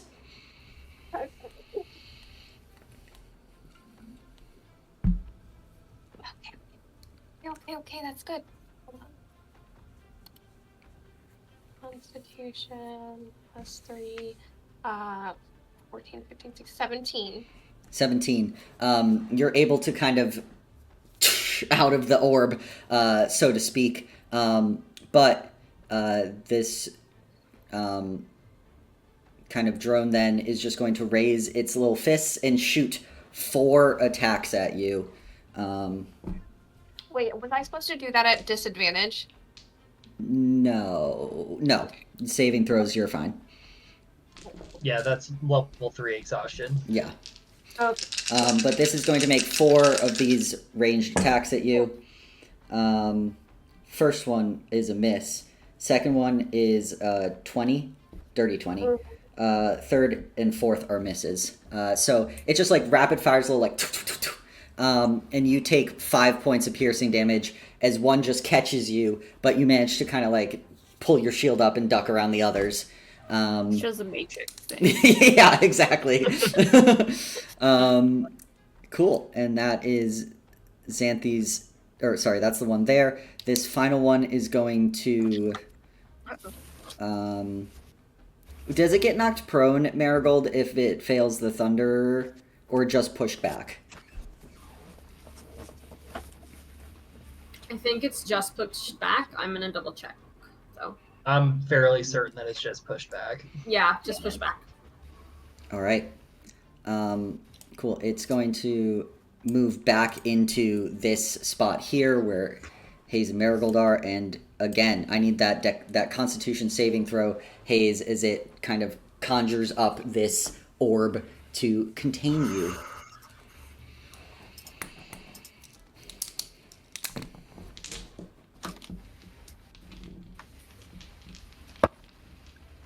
Well, 12. Hayes, you try to fight, but you feel yourself slow as this orb encases you. guys, we have guest stars to impress. What color did I make Davor? Blue. I know, but there's so many blue options. Is that the right? And purple and blue make a really. I was like, Yeah, there you go. purple and blue make a really. All right, you can have that bright blue. It's the purple that's throwing it off. Yeah. Cool. Yeah, Hayes, you are encased in this orb, and with that, it is going to then. No need to attack you. It's going to move you 5, 10 as a bonus action and go 5, 10. Oh, it already went 5, 10, 15, 20, 25. Make 2 fist attacks at Marigold. As Marigold, you see it like pop around the corner on the side of this shipping container and go for you with 2 fist attacks. Wow, Jesus. No, that's the lower end would be, or the higher one would be a 13. A 13 hits. You have shield. Or I have shield. Yeah, I'm gonna use that spell that I have. Did Marigold's invisibility go down? Yeah, she Yeah. cast a spell. Oh, right. Yeah. Okay, I'm gonna shield that. Yeah, I'm good. Cool. So yeah, it goes to get you, and you throw up your shield. What does shield look like for you? You know how? I'll just describe it. I think Marigold just like kind of puts her arms up in front of herself, you know, classic trying to defend yourself in the moment, and the ink from like her hair just like whips out and sprays this construct in the face. She is an octopus, and she is using her ink to get away. There you go. All right, cool. Well, with that, that's the end here. Xanthi, you're up. Teddy on deck. Cool. This is fine. Everything's fine. Don't like those stasis bubbles at all, but something about that. Did you say this one is like sparking and looking badly damaged? Yeah. Okay. And like the other ones, does it look like these are like, could I guess that the force field is probably anchored by both of these? Give me an Arcana check. Again, it is at disadvantage, but I'll let you have that for free to try to gather how this is set up. That's really good, but let me see my second roll. 18 twice. Whoa, plus look at 4 that. For a 22. So yeah, I'll say that with that, you can get quite a lot. I'll give you that you know that it needs, if you shatter one, it will break the force field line. And you also get that the AC of it is 13 and that it only has 10 hit points.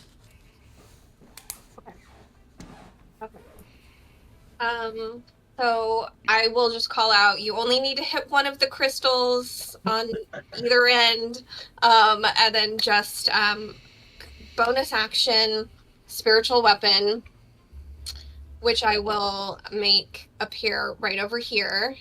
All right, let So me that draw it you a is- little spiritual weapon again. Yes, it is still just kind of a swirly mass of sparkly energy. Mhm. Since she has not determined anything else that feels more There's in your tune with her god at this point. there's your spiritual weapon of energy. Yes, just a swirling vortex of magic. We'll so have that one attack the crystal.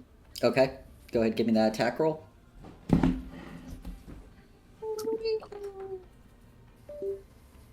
Okay, that's not bad. That's is it my attack roll? My magic attack roll? It should say on the spell, Okay, but that sorry, does let me- sound correct. For spiritual weapon. Spiritual weapon. I should know this, but I've only cast it once. You can make a melee spell attack. So I'm gonna say yes. It's your spell attack bonus. 11, 12, 13, 14. That's a 15, so that That's should enough. hit. Yep. So give me that damage. Okay, and it takes 1d8. So d8, not plus anything. Nope. No, plus your spellcasting ability modifier. Okay, which is a +4. Okay, yes, come on. Okay, well, that's not enough. That's 3 + 4, so 7 points. Well, It's but that was 7, already but it damaged. was already damaged. So yeah, you see this swirling vortex comes over, and it shatters the gem here, which means that this is no longer. You are now have a wider playing field, then you are not separated from each other. So yeah, nice job. That was your bonus action. I think you still have an action and movement if you would like. So for my action, none of these guys have been damaged, yeah? No, the ones that have caught people have been damaged. Oh, okay. The So, detention drones have been damaged.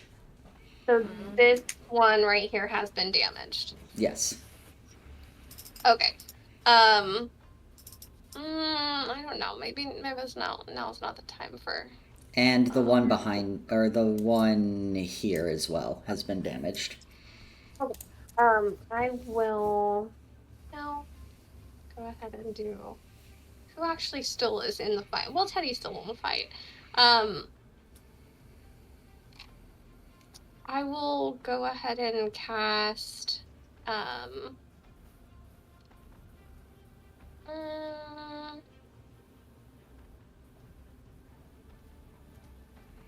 don't want to touch it.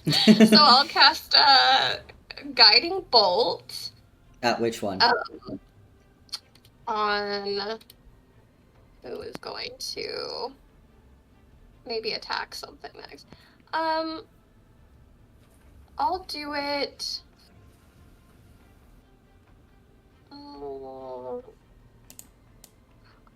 It does. Does Teddy go after me? Or Yeah. who goes after me? Teddy goes after you. And then Marigold, Okay. and then Hayes. It's a So- whole situation. All right. So this guy down here that's attacking Teddy, I'll cast Guiding Bolt at that one. Can you read the spell Guiding Bolt for me, please? Yes. Guiding Bolt. So a flash of light streaks towards a creature of your choice. Make a ranged spell attack against it. On a hit, it takes 4d6 radiant damage, and then on the next attack roll that someone makes against it gets advantage. Because there is dim, mystical light glittering around the target. So yeah, Xanthi, you go to cast Guiding Bolt, and as that spell hits the force field, it does not penetrate this force field. Okay. Well, you learned something. It's a good thing you broke down the barrier between you and Marigold and right now. Okay, well, that is all my actions. The only thing I can do, there's really nowhere to go, but maybe back myself more into this little corner, kind of out of direct sight of at least one of them. Mm-hmm. Oh. Yeah, that's it. That's all I can do. All right. I just didn't want think to about that. double check something. So you actually couldn't have cast Guiding Bolt because you cast Spiritual Weapon. You can't cast 2 level spells. But we can say you cast... So you can't cast 2, like, spells that are, like, first level. You can't cast a first level spell and then a second level spell. You could cast a cantrip. So we'll say you did Firebolt, because I know you have that cantrip. So you still learned the same information, but you did not waste another spell slot because you couldn't have. Okay, fair enough. So that was... Okay. But All right, everything okay. else remains the same as you move yourself into a corner. And with that, Teddy, you're up. Okay. I think he's gonna, like, reactionary kind of like shove this thing off of him. As an action, I would like to up my symbiotic entity spores druid thing. So instead of wild shaping, he gets crusty and fungal as these sort of spores begin to kind of swirl around him more. Mm-hmm. Okay, I'm gonna take 12 temporary HP. Very nice. Yes. Let me double check that I'm not forgetting anything else about this real fast.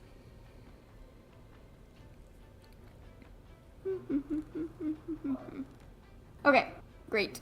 Excuse me. And then I would like to... Oh my goodness. Sorry.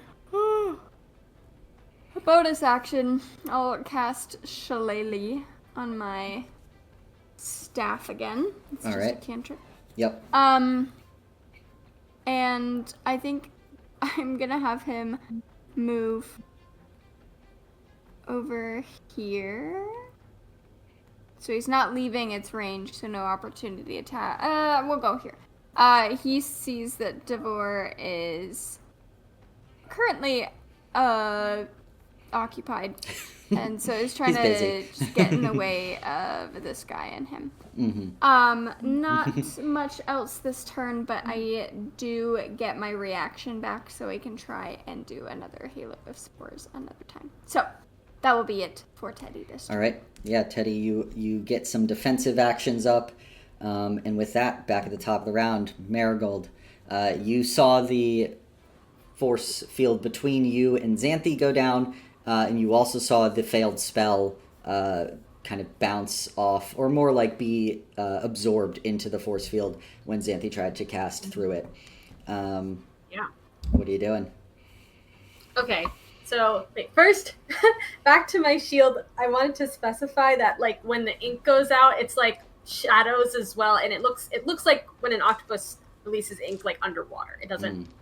The ink didn't just go me. It looked cool and cloudy and everything. For sure. And speaking of cool and cloudy and inky, I am going to use sorcery points to cast darkness on the flower in my hair.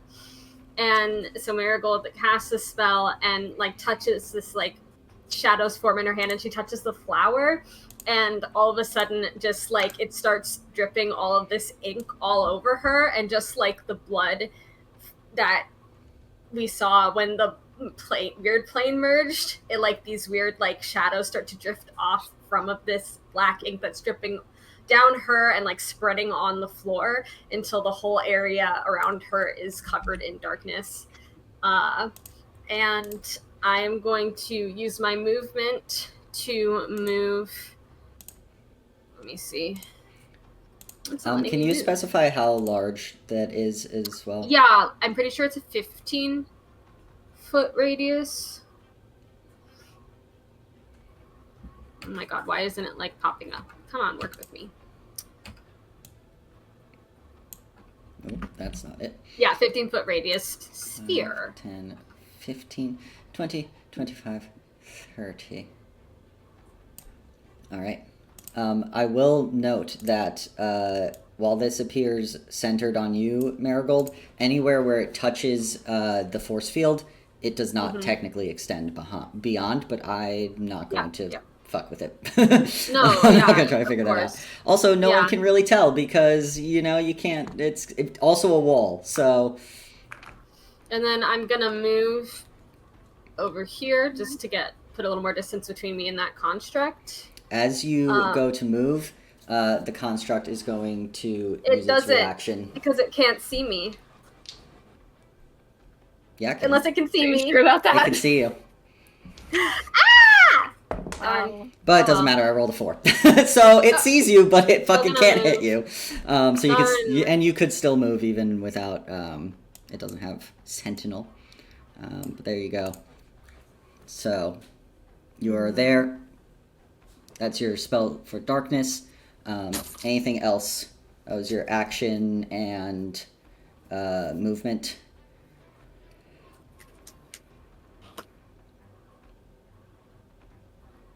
I'm going to use my bonus action to convert a first level spell slot into 2 sorcery points. Cool. And that's it. All right. Hayes, you're hanging out. We move on. Is now the ones with saws. They are not. We're starting with the one near Teddy. It's going to make its bite and 2 saw. We'll do bite, then saw, because, okay, well, maybe if I can roll it correctly. That is going to be, Teddy, what happens when it starts in your... Well, I can use my reaction, but I don't think I will. I'm going to save my reaction. For a shield? That is going to be for the 19 to hit for the bite. I'll go ahead and use my shield on the bite.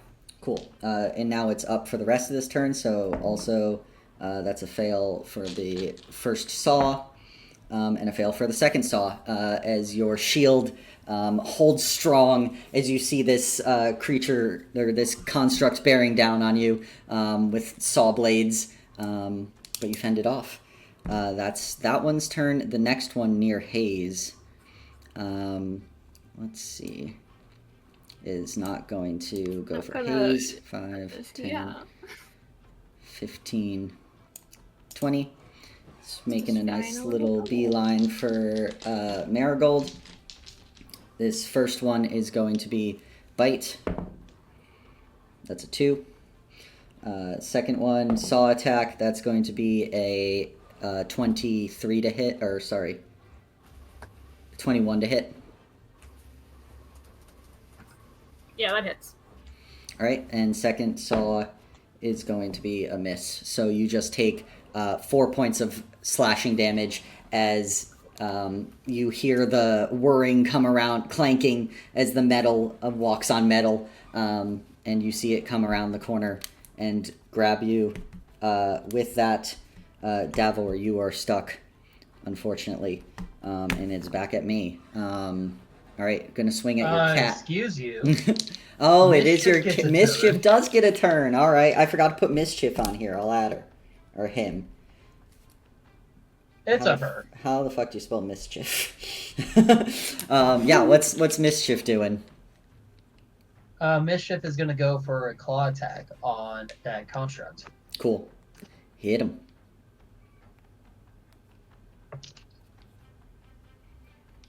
Yeesh. That is an 11. 11 misses, unfortunately. Yeah, I figured as much. Yeah. Anything else that Mischief is going to do? No, that's all that she can do. All right. Then this construct, because Mischief did just attack, now is going to fight a cat. It's going to make its 2 fist attacks, or 2 hand attacks at Mischief. Sorry, Mischief. That's a 20 and a 21 to hit. Neither hit. Mischief has shield. Yeah, they both hit. That's 6 points total of damage. Okay. It's not gonna move you. You're fine there. Next one is going to 5, 10. This one is going to make a orb at Xanthi.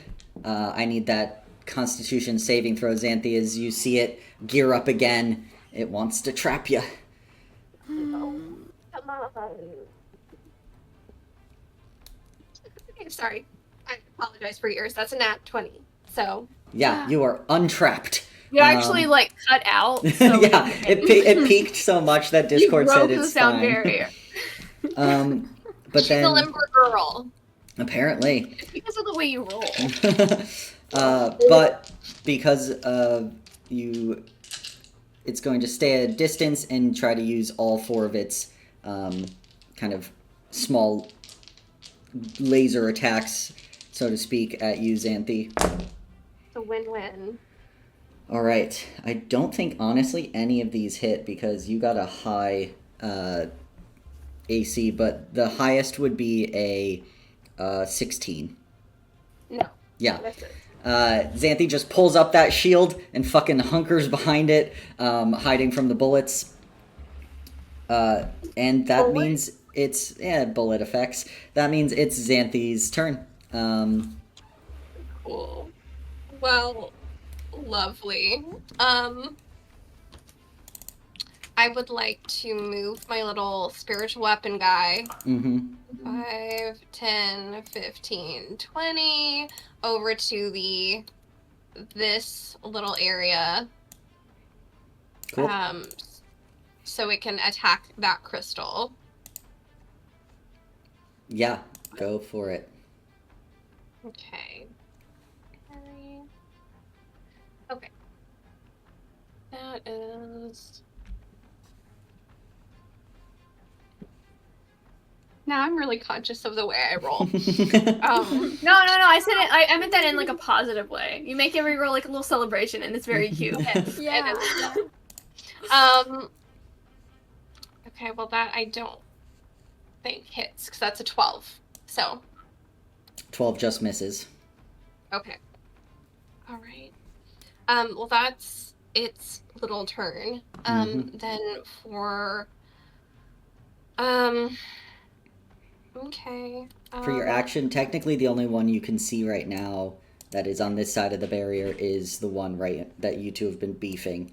I am going to hazard a guess that maybe if I kill one that has someone in stasis, that stasis may drop. So The only thing is, the two that have the people in stasis are one beyond the force field and one currently in darkness. in darkness, dang it. I was gonna say, oh, I'll just move down here, but like You could Miracle's use like you can make your own attack against this gem if you would like. You used your bonus action, but you could use another attack against the gem. That's true. I will go ahead and do that. I think I'll prioritize getting the force field down. So I will. I'll do firebolt at the gem up here. Yeah, give me that attack roll. Okay. That is going to. Oops, sorry.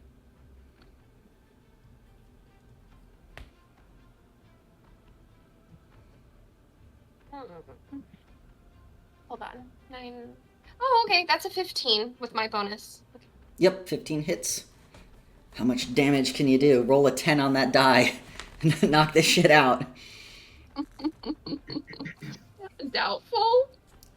Because I don't get to add anything to No. Firebolt. I think it is what it is.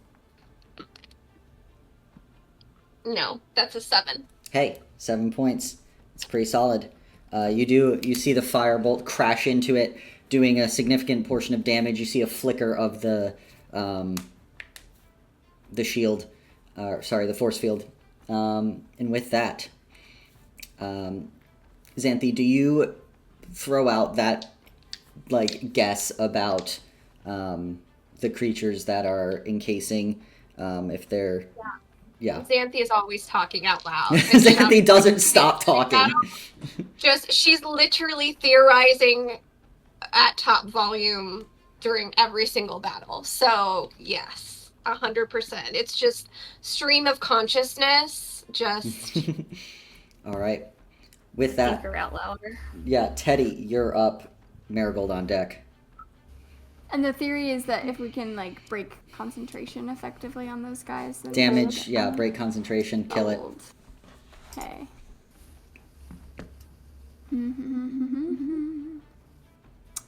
Okay. I would like to first swing and try and hit this guy with my... Wait, hang on. Because it's this guy that's got... Davor, yep. Davor.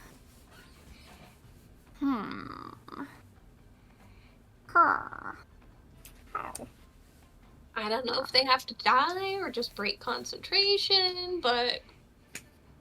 Yeah. Ugh, all of my damage spells are actions, understandably so, but gosh Damn it, why are my spells actions? I just have so many actions and very little, helpful bonus actions in this moment. Yeah. Oh gosh. See, it feels mean to not try and get... What would Teddy do? How... This guy hasn't taken any damage, right? And Not at neither has all. This guy? And that one's taken a little bit. You all haven't really hit them. They've mostly been hitting you. Your numbers Yeah. are not doing you a favor right now by having two people out of combat. Yeah, okay, and that... Why didn't I take this freaking spell? I'm looking at my list. Jeez Louise. Okay, whatever. Okay, enough nonsense. Okay, I'm gonna look over to the cat, and I'm gonna say, Mischief, was it? Please attack that thing. And he's gonna point at this. This guy. And he's gonna swing his quarterstaff at this guy. Okay. Was that a spell, or was that just a nice talking out loud? No, he's just trying to, communicate with the animal without casting Speak with Animals. Mm-hmm. Just in as nice. Mischief understands. Mischief's on it. I was gonna say, Mischief was following orders pretty well. That's a really good to hit. That's gonna be a 21 to hit. Yeah, that hits. Yippee! And because I have my symbiotic entity up, I get to deal an extra 1d6 of necrotic damage, which is exciting. I love it when a plan comes so together. Huh? Love it when a plan comes together. I love it when a plan. Okay, that's gonna be 2 points of necrotic damage and 12 points of thwacking bludgeoning damage as it like solidly connects. I don't know if this is actually what its little noggin looks like in the art. But I like to imagine he hits it and it kind of does like either the Rock'em Sock'em Robot kind of thing where it goes like doing for a second, or it like spins around a little comically. For sure. And the necrotic damage kind of starts these like pristine, fresh, new metallic spots start to kind of like erode and like take on like water spots or like just mold damage as this necrotic damage is kind of seeping into it. Sweet. All right. Anything else, Teddy? I'm gonna double check. I would like to use as a bonus action a 2nd level healing word on myself because I don't have very many hit points. So cool. I'm gonna roll that, but we can move on to the next person's turn. I'll just type in chat what I get. Sweet. Marigold, you're up. Hayes on deck. Question mark. Yeah, depending on what Marigold does. Yeah. I'm just checking something with my spells. Oh, okay.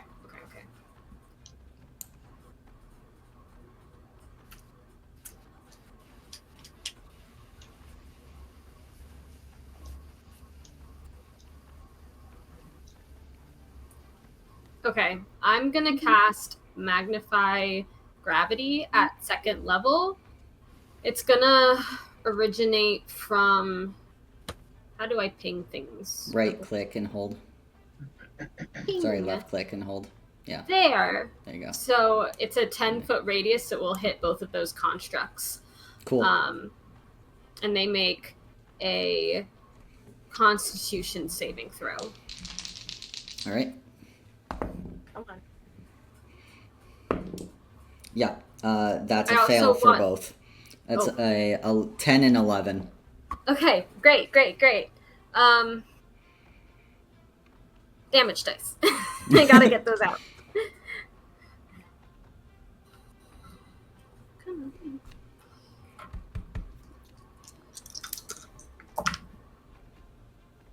That will be 19 points of force damage. God damn.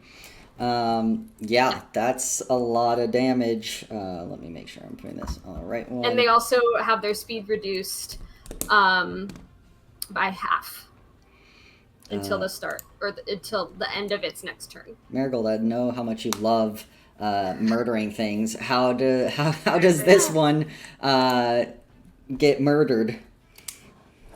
It gets turned crushed into a little, a can. Like a can. Yeah, absolutely. I'm okay with it this time. You're completely fine with it this time. Well, this time because it's mechanical and not a person. Yeah. Cool. With that, Hayes, you are out of stasis, but you are on the other side of a fucking force field. Sure am. I'm inside. But is there anything else, Marigold, before we move there on? is. I'm gonna use Quicken Spell to get a cantrip off. And I'm gonna do... Actually, I might just delete that one. I'm pulling out my cantrip list. How does the one next to me look? Injured, but... Yeah, but not terrible. Like, maybe bloodied. Almost bloodied. Okay, I'm gonna do Chill Touch on the gem. Which gem? The one that Oh wait, Xanthi the gem struck? wouldn't count as a creature. Never mind. I'll do Frostbite. On the one on the one Xanthi next to struck. me. This one's it's already down. The one next to you. Sorry, are you talking about the creature or the gem? No, sorry. I realized that the chill touch needs to be cast on a creature, and the gem is not a creature. So, I'm gonna do frostbite on the construct that's next to me. Okay. Give me that attack roll, or do I make a saving throw? It's a Constitution saving throw. That's a 14. That saves. So it'll take. No, it won't take anything because it's a cantrip. All right. Good to know. With that, Hayes, you're up. Stuck okay. on the other side of this. Did Let me in. was I conscious of everything that happened, or was it just like blink and everything? Nope. You were conscious. You were just chilling out in cyberspace. No, just chilling out in space. Speaking of blink, I don't have that spell, so can I try to cast Misty Step and wind up right here next to Xanthi? Yeah. See if I can go through the boop. So Yep. I can see over there. You were able to cast Misty Step. Yay. Let's go! I stepped. Oh. And yeah. So I go here. I don't want to hit You this guy. jump down from on top of the boxes. Yeah, I'm so cool. Mm-hmm. I have a lot to make up for. It wasn't your fault that you were trapped in a bubble. It's not my yeah, this guy. It happens. It's a 14 to hit. 14 misses. Oh, please. Anything else from you, Hayes? Your bonus It is action, bonus action, movement. movement. Well, it's not my movement, but no, I'm not gonna do that. I'm like, I could go here without triggering, but then that would be bad. So no, I'm gonna stay here, and I'm gonna not do anything else. I'm All right. here, awake. So it is now the Sawblade's turn. Teddy, are you using your reaction for the one near you? I don't For think I your- will. I think I'm gonna save it. Oh wait, I can't use shield again, so I might as well. Yeah. Okay. So I need a con save, please. Nat 1. Yeah. Okay. go. And it's extra damage right now because I have my symbiotic entity up. It's gonna be 5 points of necrotic damage. Nice. Cool. You do the 5 points of It doesn't have necrotic to damage. Kill it or anything. Right? Doesn't kill it. Nope. Sad to say. Checking. It is going to now turn to you again. Bite, saw. Great. Saw. That is going to be a 18 to hit, a 21 to hit, and then the last one fails. So 1 bite, 1 saw. So you take Okay. a total of 6 piercing and 4 slashing, 10 altogether. Okay. I still have a couple of temp HP, so my entity is still. Cool. This next one is going to move up here next to Marigold. Same thing, bite, saw, saw. First one, bite, that's going to be a 10 to hit. Saw is going to be a 14, and then the next one is a miss. So 14. I will. Trying to debate if I want to use shield. I'm gonna not use shield this time. All right, you take 4 slashing damage as this saw cuts into you. That is the whore's turn. Davor, unfortunately, you are still frozen, but your panther has got a action. Come on, mischief.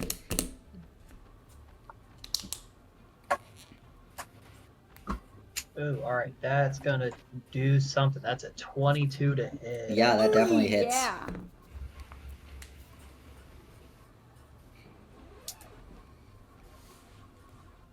Fuck yeah. That is 6 points of slashing damage. 6 points of slashing damage. is more than the threshold needed. Davor, you see this orb fade away, and you still have your turn.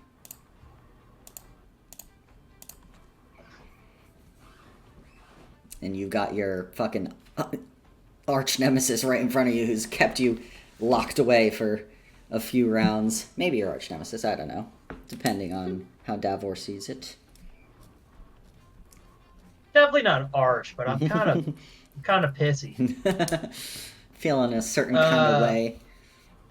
I'm gonna go up and attack it. Yeah. The construct. If you want some metagaminess, Mischief could move, and you could get flanking. If you want that. Well, I don't necessarily need it because that was a 16 to hit, and because Mischief is within 5 feet, I get my sneak attack on top of it. Yeah, for sure. So we'll just roll damage for the dagger attack first. Oh, piss. As it rolls away. Yeah. So that's 9 points of damage on a dagger attack. Nice.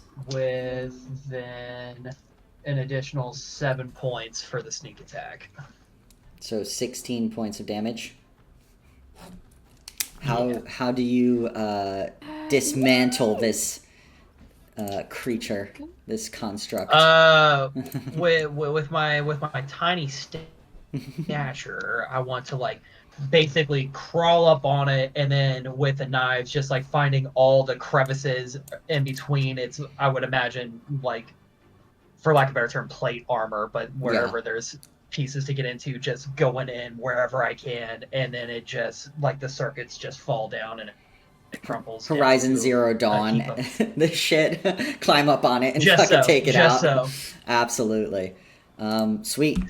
Call me Aloy. Awesome. That is another detention drone down. And the numbers have shifted with the group. Anything else, Davor? I think you still have a bonus action, if you want it. I mean, I'll hop on top of Mischief. Cool. All right. That's it. Sweet. With that, we are back at the detention drones. We have the one right near Hayes. I'm not going to be an asshole. So I am going to... It's really got Xanthi on the brain. So, Xanthi, give me that Constitution saving throw. That's fair. I've been elusive. It wants to catch you. Stop running. When I catch you, Ricky. When I catch you. I keep wanting to like roll with disadvantage. I need to like that's an 18 on the die. Damn. So yeah. Can't catch you. So instead, it now can't make its ranged attacks without them being at disadvantage. So therefore, it is just going to make 2 fist attacks at Hayes. Let's see, and it's gonna... Yeah, it's gonna stay there. So, first one, that's 16. No. And then a dirty 20. Yeah. Alright, that one, just 3 bludgeoning, as this metal hand clocks you across the face. Alright. Yes. The robots have resorted to punching. Oh man. They started with punching. They punched the cat. They were rock'em sock'em robots from the get. Alright, that is the last for that one. Xanthi, you're up. Teddy on deck.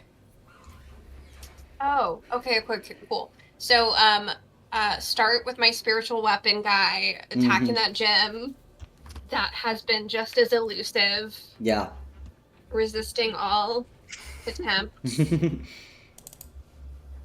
Well, 9 plus 6. That's 15. 15? Yeah, Right? that's enough. Okay. That's enough to hit it. You need to do 3 damage to shatter this. Watch this. I can do this. A 6. Shattered. Yay! Beautiful. And with that, the map has opened more. And somehow What? it's changed color as well. That's crazy. Can we reload that? I don't see any changes. All right. Okay, so that was its little action, or my bonus action rather. Mm-hmm. So I will. I can't see. You can see half of Haze. You can't see Marigold and what's going on in there. You're kind of up on some boxes, so you might be able to see Teddy's head as he's fighting something, but Cool. Okay. So I'm gonna step over here so I can see the guy who keeps trying to encase me in a sphere. mm-hmm. And I will. What will I cast? 1 second. I will cast. I'll cast stop fucking doing that. Use command to just say stop. Yeah, command, no. Enough. No. Down. Ew. Did it. We'll do. I have. Is this right? Hold on. Have I really only used 1 leveled spell? You used spiritual weapon. Yeah. I think so. Yeah, I think that's it. Literally, that's it. Okay. Well, do you think we'll get in another fight? Maybe not. I doubt. So I'll go ahead and cast. I'll cast guiding bolt at this guy. Yeah, go for it. Or yeah, it's attack roll, right? It is just a spell attack roll, a ranged spell attack. So that's not wonderful. 7 plus 6, so 13. 13. Nice. Solid Does that amount actually of hit? damage. 13 to hit. Sorry, I thought it was a 13 No, damage. that's a hit. No, sorry. It does not hit with a 13. Okay, sorry. There you go. That's all I got. All right. Well then, with that, Teddy, what you doing? All right. I would first like to look back to Davor. I think Teddy's still like cradling this tripod with him. And I think he's gonna sort of like toss it over to him. To Davor? Yep. Yeah. And just kind of say, the sooner we can get out of here, I think the better. He's going to toss that and then go and take another swing. Toss one tripod smack with your staff. Yeah. Go for it. Is the plan. So that's, I'm gonna probably roll the attack. Might be a good thing to do. It's not very good. Only an 11. I don't think that's gonna hit. No, you're too distracted by tossing Yeah. the item. Man, I gotta look cool in front of the new guy.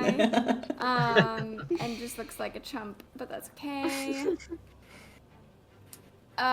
He whips it, and I don't have any other bonus actions. So, I think he's gonna say, hee hee.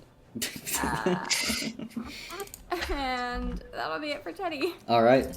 Marigold, you're up. Haze on deck. Great. Okay.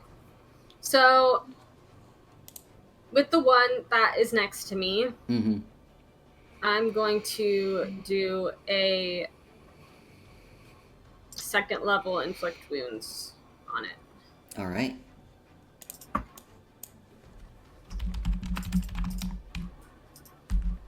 Is that a saving throw? Nope, that's an attack. And I got... What's my spell attack? A 23, Yeah, that hits. which I needed. Oh, let me get my dice out.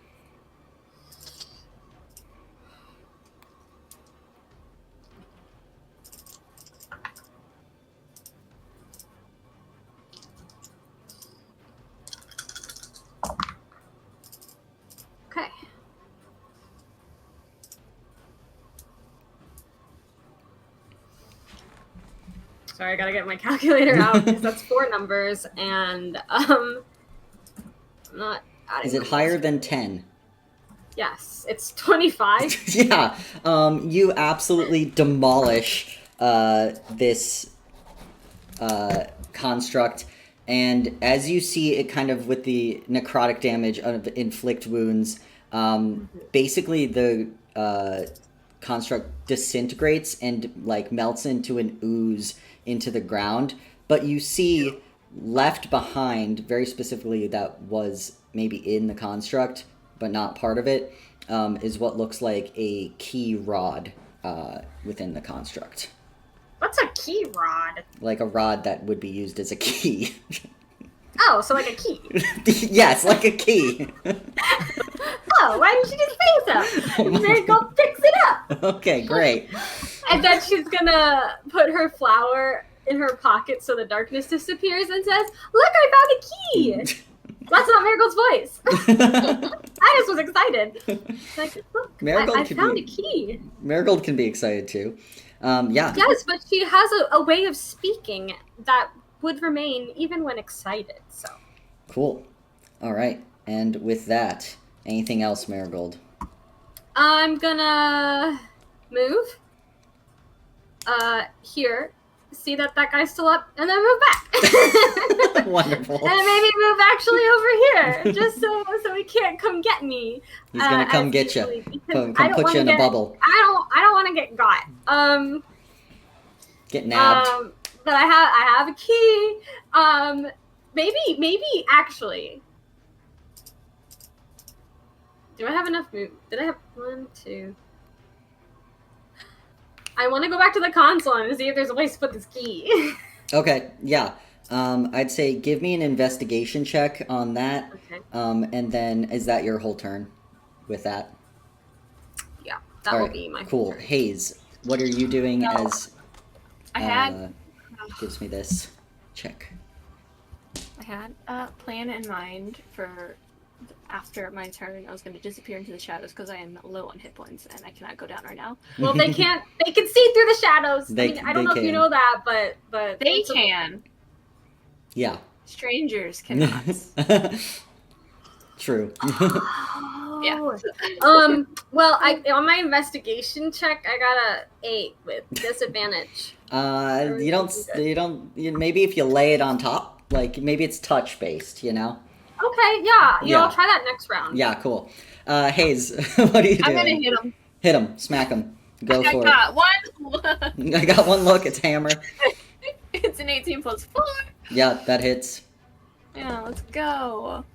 That is 7 plus 2.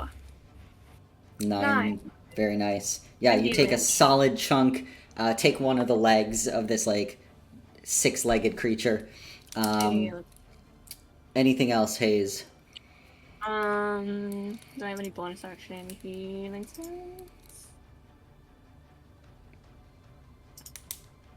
No, I only have action healing things. Well, that sucks for me. So, All right. No. Then with that, it is... Or perhaps I gotta go here. Okay.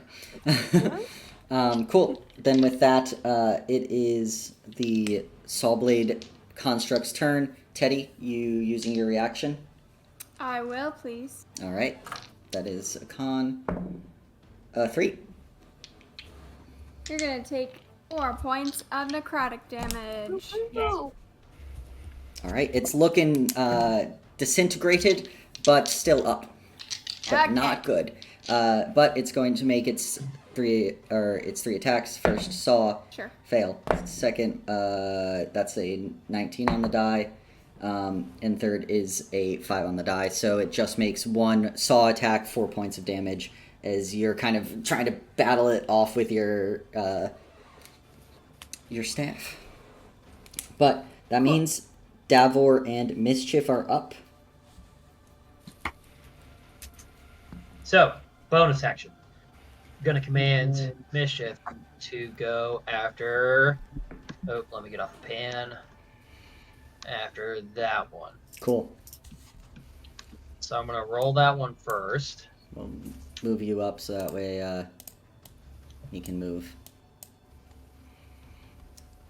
5, 10, 15. Does he need 20 feet or 15 feet for pounce? You need 20 feet for pounds. Yeah, so not. Could go past. Yeah, and then past. Just like run a Do circle around. I laps. mean, she does have 50 feet of movement, but Yeah. where Damn. I'm not going to metagame like that. That is a 13 to hit. Are you rolling at advantage for the flanking that's happening? I most certainly am not. Unintentional. Yeah, it's still the 13, unfortunately. All right. And yeah, sadly, a 13 is not enough to break the AC. Her claws. You need to get her So- some like adamantine claws or teeth or something to break through these. So with my movement speed of like the bonus action of like commanding Mischief to go attack, I jump off of her back and then I'm gonna go for a thrown dagger Cool. against this saw blade. Sweet.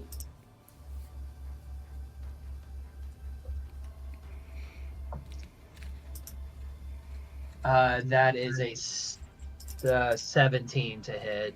17 just hits. And then with our ally within 5 feet, I get Sneak the attack. sneak attack bonus. Hell yeah. So that is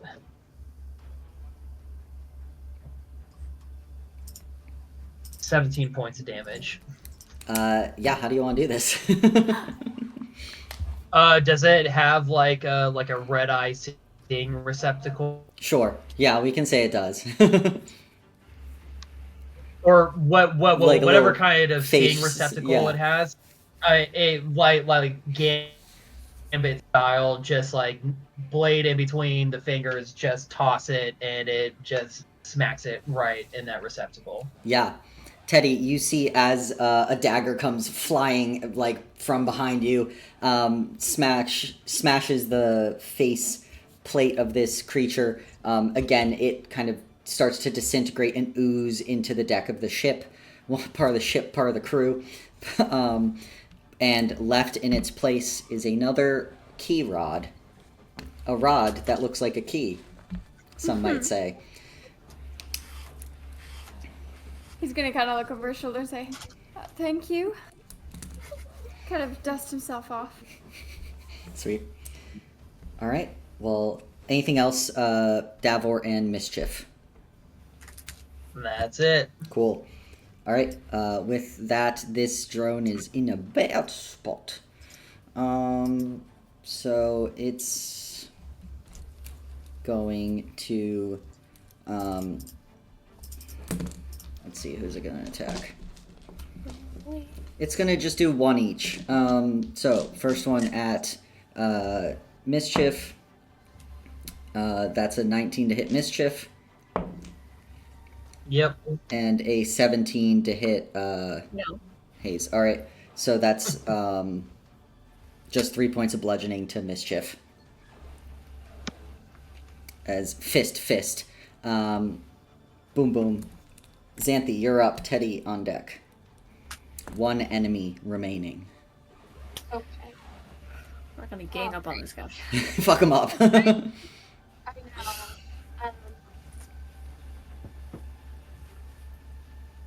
I'll go ahead and just cast. Has this guy been hurt at all? He has, right? He has, yeah. Okay, then I'll but that is a actual save. You got your spiritual weapon still up too. Oh, I forgot about that guy. Let me move that guy first. Yep. Because he's doing good work. I'll move him on over and have him attack first. And I might not even need a spell. Might not. Okay, 13 plus 6 for 19. Yeah, 19 hits.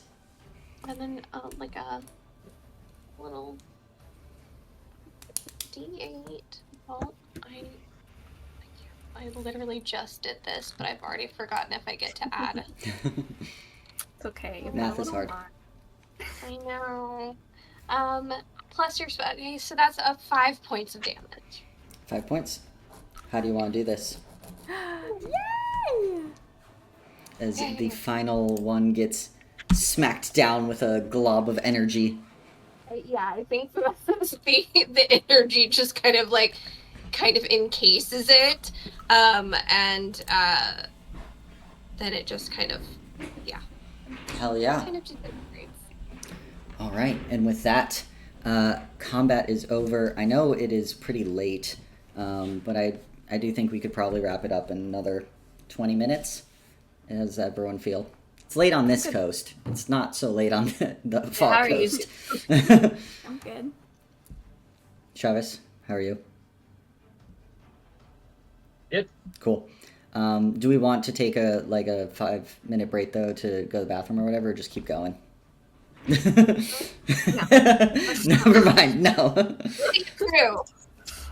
All right. Cool. Let's get to it. So as the final construct fades, you see now that Teddy and Marigold, you both have one of these key-looking rods. And Oh, and we all take another point of exhaustion, right? you all take another point of exhaustion. Okay.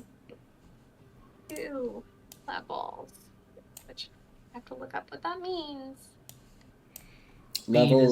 Speed is halved, so you're all going to be a little slower. Okay. But as far as you can tell, all the constructs that would be here are dead, and you have a mission to accomplish. You have a heist to finish. We do. How is everyone looking HP wise? I under I didn't get hit. Yeah. Whoa! Under half. under half. And then Marigold and Xanthi, how are the two of you?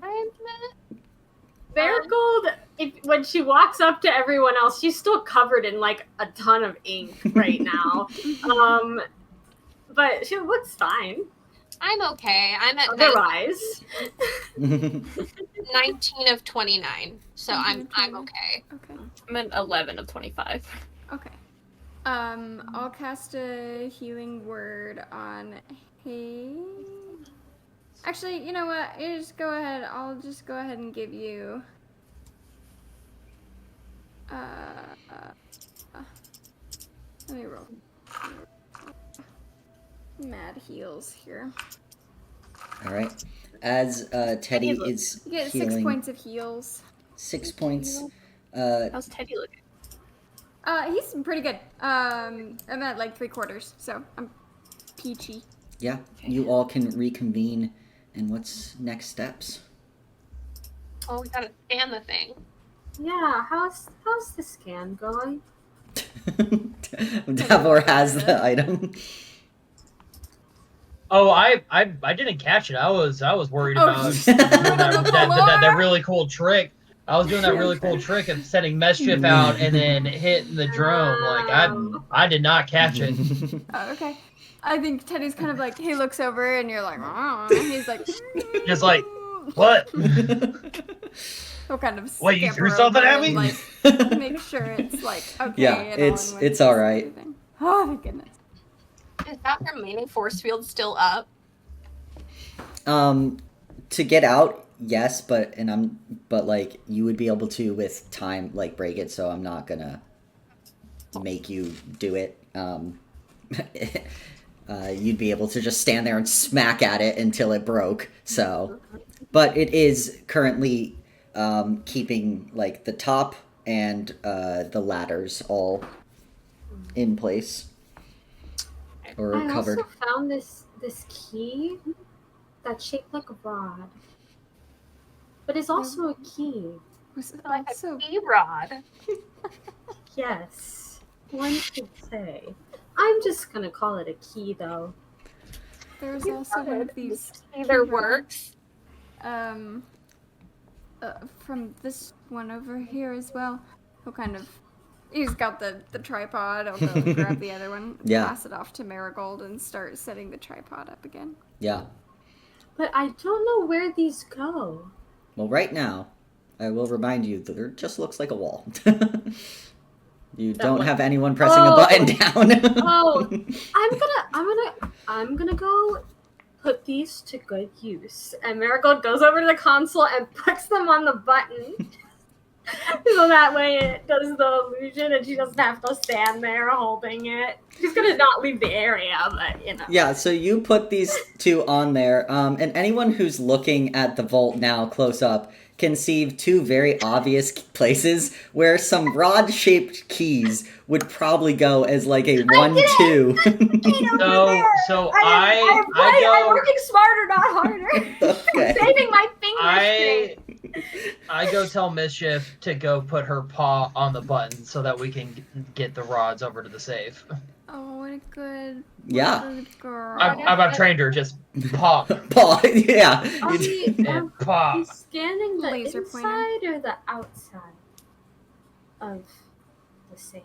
I think he told us the outside. I thought it We was the outside. could do both. The fucking overachievers. They're like, scan the outside, you're like, we could do both.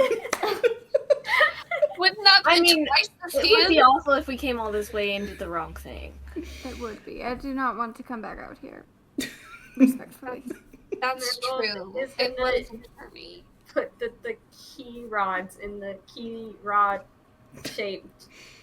Yeah, so they're far enough apart. You have to have two while people they're do it. discussing, can I say that I take the rods and start putting them into Just go for the it. holes while they're discussing whether it is a scan of the inside or the Marigold will outside? let you take one.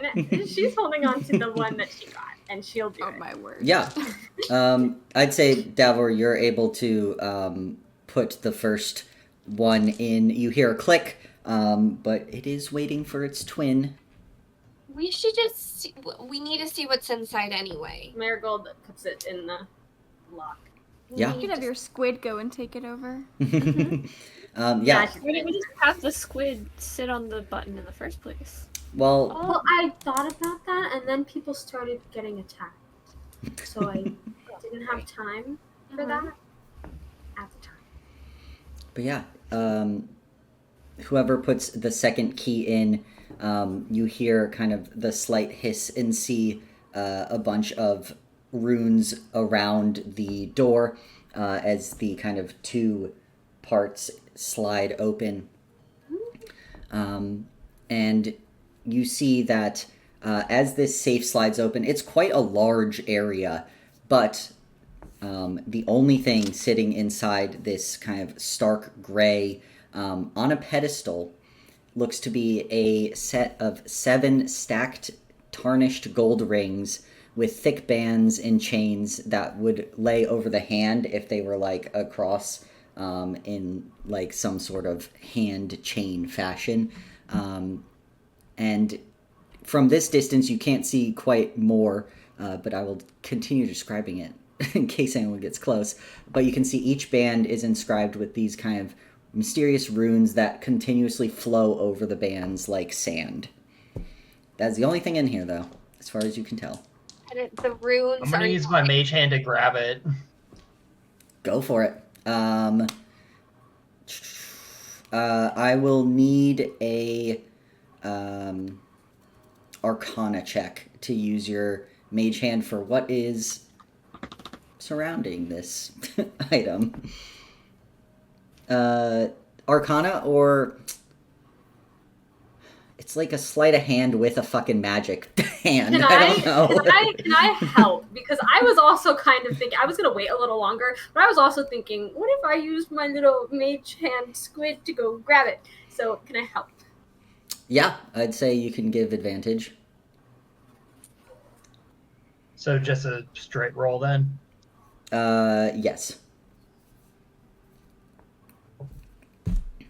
And what?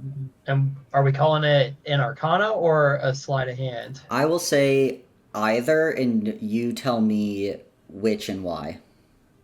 Because you're a bit of both. Well- You're a bit of a magey sleight of hand. I'm a magey thief, yeah. but my sleight of hand is better. Then you can call it sleight of hand.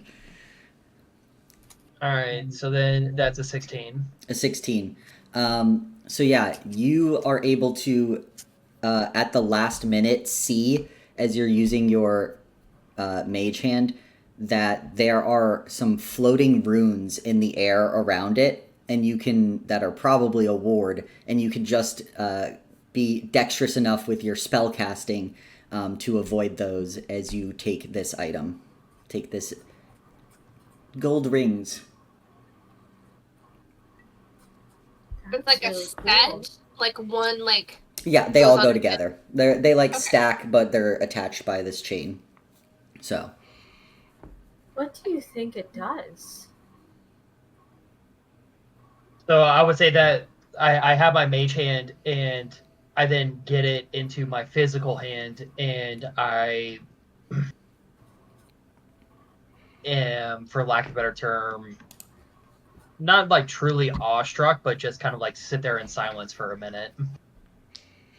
while Davor kind of sits in silence, is anyone setting up the scan? Oh yeah, Teddy's working on it. All right, Teddy's scanning. Cool. While this is all happening, you're getting a scan. Deborah, do In you the know what meantime, this is? Sorry. I was just gonna say that I'm maneuvering some sorcery points, spell trades around to adjust what spells I have available. And sorcery Sure. points. Ugh. Just letting you know what's happening. Yeah. Do you know what that thing is? I'll ask. you Davor. and Teddy ask, yeah. Yeah. He is lost in the sauce. yeah. So a minute goes by, and then I pocket the rings and say, "Well, this was my mark." Oh. Okay. Okay. And with that minute, the scan of the vault is also up, as it didn't take long. So you have what you came for. Okay. So it's your mark, and that's fair. But are you going to tell us what it is? I'm just curious. I have to know things. Yeah, I'm curious Probably too. It was not the gonna- only thing in there, so it must be really cool. Or is it a secret? I mean, we won't tell anyone. No, I'm gonna leave this one. This gets a little metagaming, but Lucas, how much of a dick do you want me to be on this one? See, the unfortunate More thing so is so I I don't don't know screw which. y'all over Yeah, I was like, later. I don't know which way you're gonna go with this. I would say that look at what I just. I'll message you some things, and you can decide how much you want to tell them. All right. While you're messaging, I think Teddy is kind of crouched down. You said these robot things just like disintegrated. There's like no bits of them left or anything. Yeah, they more melted back into the ship. Interesting. I think while it's still fresh in his mind, he's got his little journal. He's gonna try and like draw him out. Because I think Atticus is into battle bots, so I think that he's going to send him a letter and be like, here's some inspiration for if you want to make your own battle bot. Yeah, cute. Yeah, you're. The saw hands especially. Mm-hmm. All right, so we have Teddy doing that. Everyone else is kind of, waiting for, or like talking. This is a little bit of a pause. But we can also say that anyone who, in that minute when Davor was communing, if anyone wanted to try to smash some gems, so that way you all could get the fuck out of here as soon as you were able to. Smash. Yeah, Hayes, that's, Yeah. paladin it up. Yeah, It's hammer time. it's hammer time. Yeah, you're able to smash the gems closest to... Oh no, I broke my bag. Closest to the side you're on, and that gives you enough. So at least this ladder well you can get out of. Yeah. But yeah, we return to the scene. Maybe. And Travis might message me.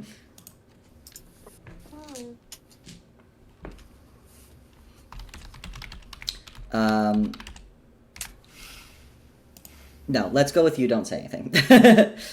We didn't really talk about it enough, so Interesting. you can just play. You can play asshole who won't tell about his mark.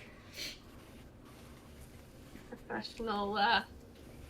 Yeah, thief never a thief always lies. A thief never tells the truth. What's what's the saying? Something like that. Confidentiality Mm-hmm. clauses. I don't know. Yeah. Well, in that case, I think the longer we stay here, the longer we run the risk of running into more trouble. If we've got the scan and you've got your mark, then I think we can depart. Yeah.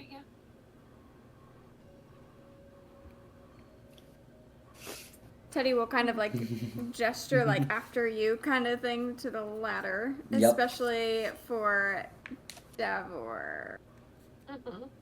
Oh, well, and then Meg left. Oh no, I'm still here. Oh, Oh. mercy. Oh, gee, oh, golly. But yeah, is anyone doing anything crazy or different other than trying to leave the boat? I'll put that out there. You all have the intent to get back. Yeah, you're able to get back up the ladder over to the bow of the boat. I'd say you could probably just use a rope, tie a rope and shimmy on down instead of dealing with the anchor. Lay on down. Yeah, rope. exactly. You got rope. It's rarely ever used in D&D, but now we're using it.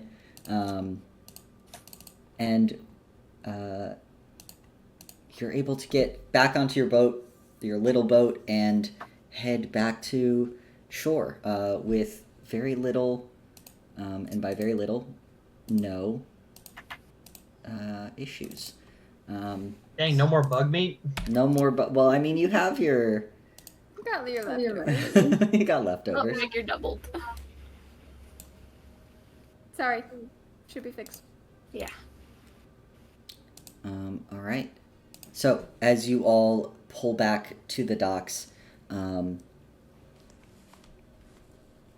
you know it is nearing probably midnight, 1 a.m. And you all have your items. Davor, what are you doing as you arrive? So from the moment that I got the rings and was like, well, I have my mark, uncharacteristically, he has been very quiet, hasn't been cracking any jokes.